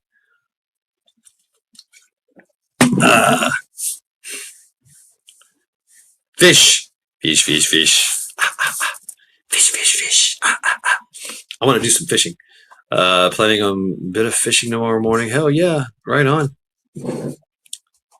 That's what's up. So yeah, welcome to Unsupervised Saturdays. What y'all want to talk about? Fish? You want to talk about fish? We can talk about fish. I got some fish stories.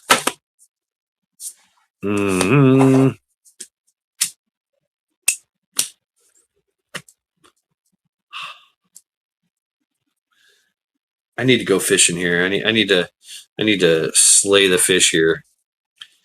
Decrease the fish population. I forget what kind of season it is. Boom. Rumble. Crimson Veritas. Crimson Veritas.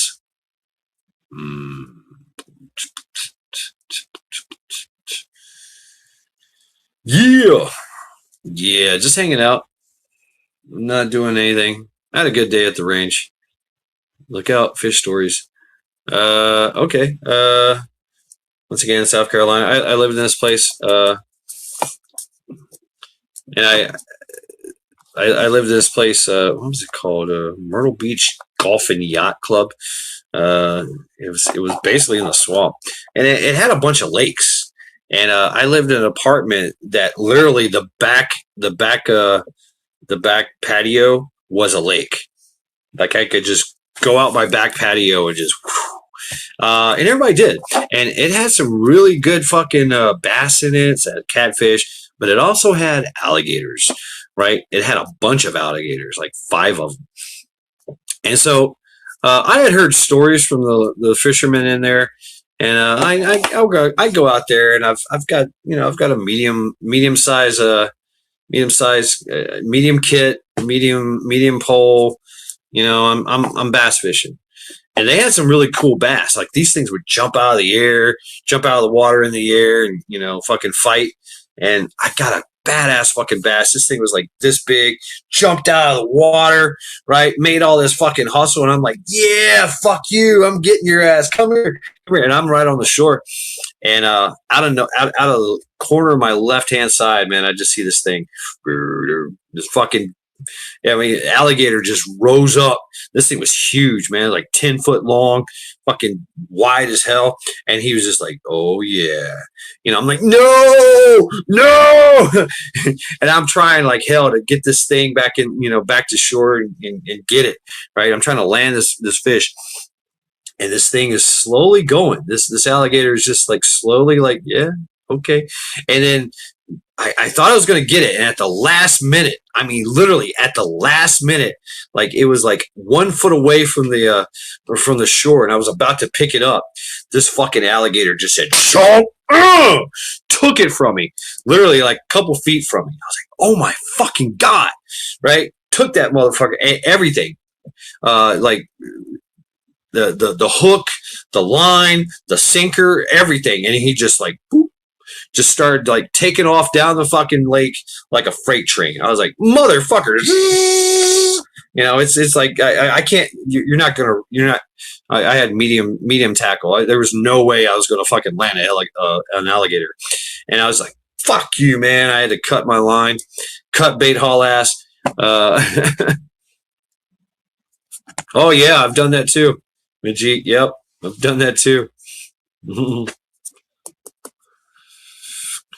All right, take care of yourself, Rabbit. Skull.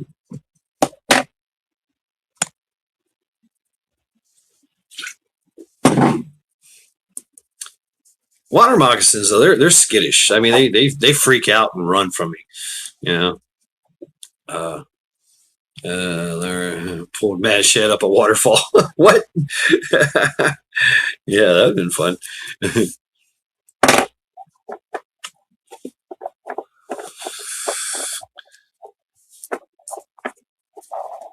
Yeah, there's some big shit out there. There's some big shit out there. I've had a fucking sea turtle in the Merle's Inlet. Like I love to go for the spot tail, which is like a spotted trout. They're big white meat, big fucking fish, like this big around, really long. Yeah, you gotta catch them and have to weigh them, or you have to measure them, right? But we call them spot tails because they have spots on their tail. And flounder, that was my favorite, flounder, right?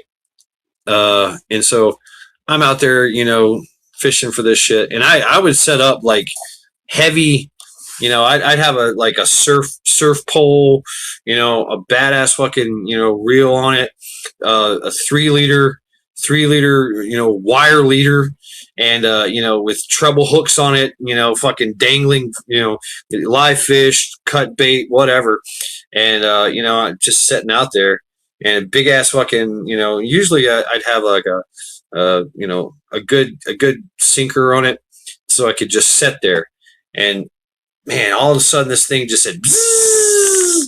I was like, oh shit, woo, what I got here? And the more I tried to fight it, it would not fight it. And I was like, what the fuck? And finally I fought it and I picked it up. This fucking thing rose up out of the fucking ocean. It was a fucking sea turtle, fucking huge ass sea turtle. I was like, oh my God, right? This motherfucker just grabbed my shit and just took off like a freight train. There was nothing I could do. And I had to cut my line on that one too. I also seen where it happened to somebody else and it literally pulled his rod and reel right into the water with him. I was like, you fucking idiot. What the fuck?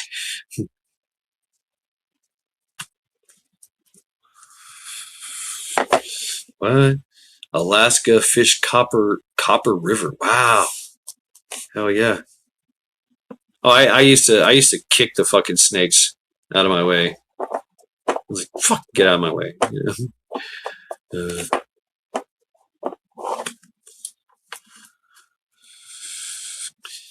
they or black racers or whatever they call them, cottonmouths. They're all black and big white. They open their mouth and it's all white. But man, they just hang out in the water. They just like, yeah. One of the scariest parts, I was walking through the woods and shit, and I wanted to take a shortcut through an area that had like high tension, power lines. and it was wet. It was kind of wet through there. I didn't care. I was like, fuck it, I'm going through this. And I seen in front of me there's like water. I was like, I don't care, no big deal. I need to get to that side, right? It was all blackish water. I was like, oh, okay, whatever. As soon as I stepped into the water, that black water was nothing but water moccasins, like hundreds of them. They just like shh. They just like fucking went crazy and went in all directions. I was like, holy fucking shit. Well, maybe I shouldn't go that way.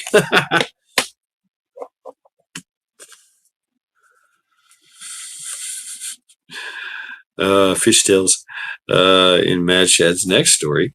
Right? Wait a minute. Wait. Oops. Before I fuck around.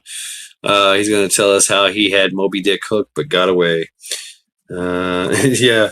There's big stuff out there that don't care. They just don't care. They don't care what you got. And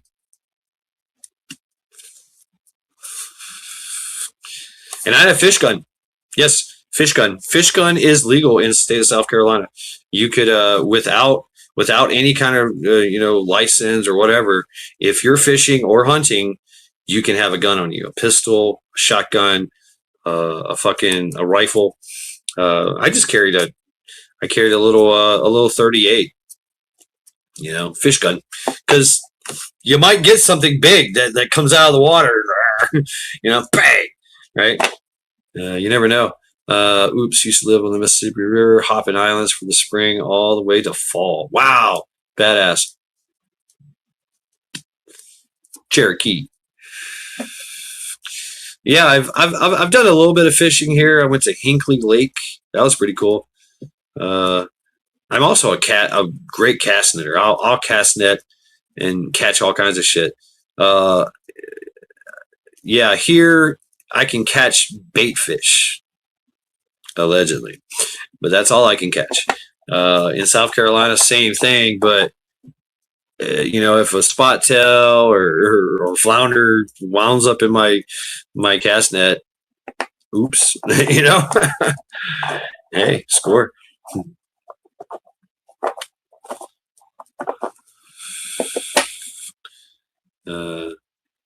I would like to.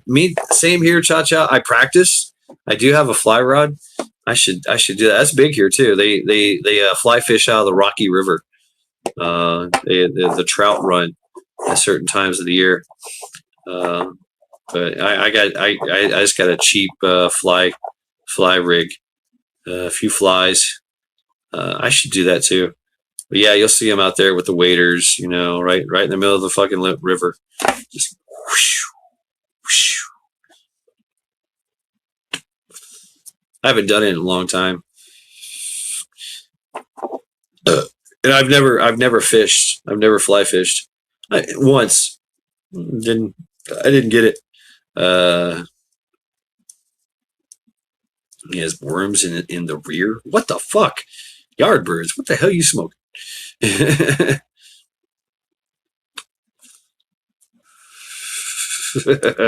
it is. There it is. Yep, Majik used to catch shad with it for bait. Yes, there's a mullet fish that they also call shad. Yeah, shad roe. That's the thing. You get the shad eggs. Yeah. But yeah, shad at Tennessee growing up, man, that was the thing. Hey, your name is Shad, right? Yeah. You want to go fishing? Fuck you, man. Yeah. Well, damn.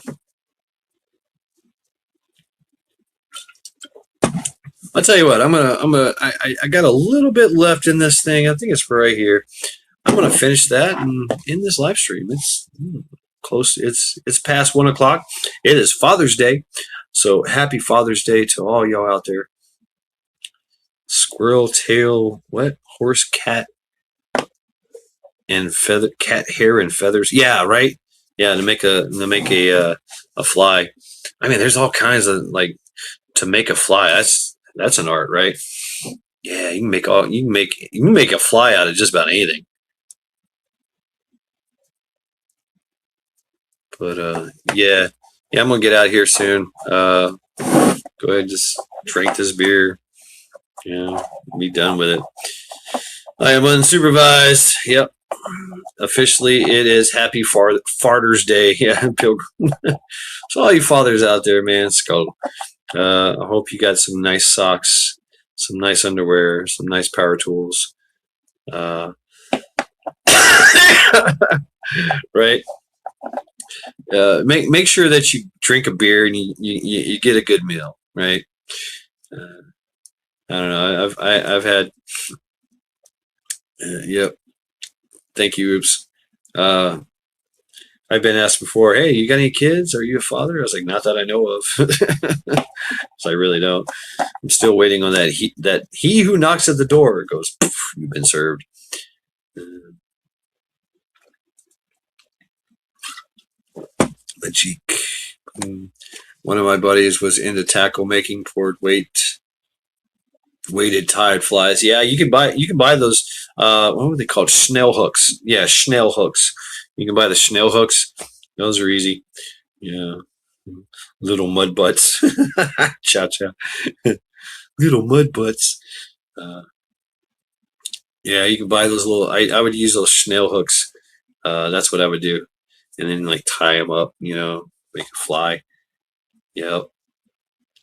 Yeah, I watched. I did some research. Like, people were making out like trash, like plastic. And just kind of just put it's all microscopic shit. You need your little a fly anvil, a fly clip. You sit there, tie this shit up, little hot glue, boom, there you go. Yeah. Yep. Good night, Pilgrim. Yep. It's a good time to go ahead and end this live stream. It is Father's Day. Yeah, some fish will bite anything. And I that was the thing I learned too, is that, you got to get that feeding frenzy going. Get the feeding frenzy, because fish are all about that. Fish are absolutely jealous. If they see a fish that's eating something, and if it's smaller than them, they're going to come eat it. Right. So it starts that feeding frenzy. Smaller fish eating little fish, eating bigger fish, eating bigger, you know what I'm saying? Little fish eating bigger fish, eating little fish. And you start that feeding frenzy, man. They're just like, they will tear shit up and you will catch fish all day long. Chum the waters, right? Oh, thank you, Independent Mini United. Yeah. Cash App. I lost my Cash App on my thing. Was it Shad 3? Is it? Yep. Skull. Yep. Here we go. I'm gonna go ahead and drink this a little bit here.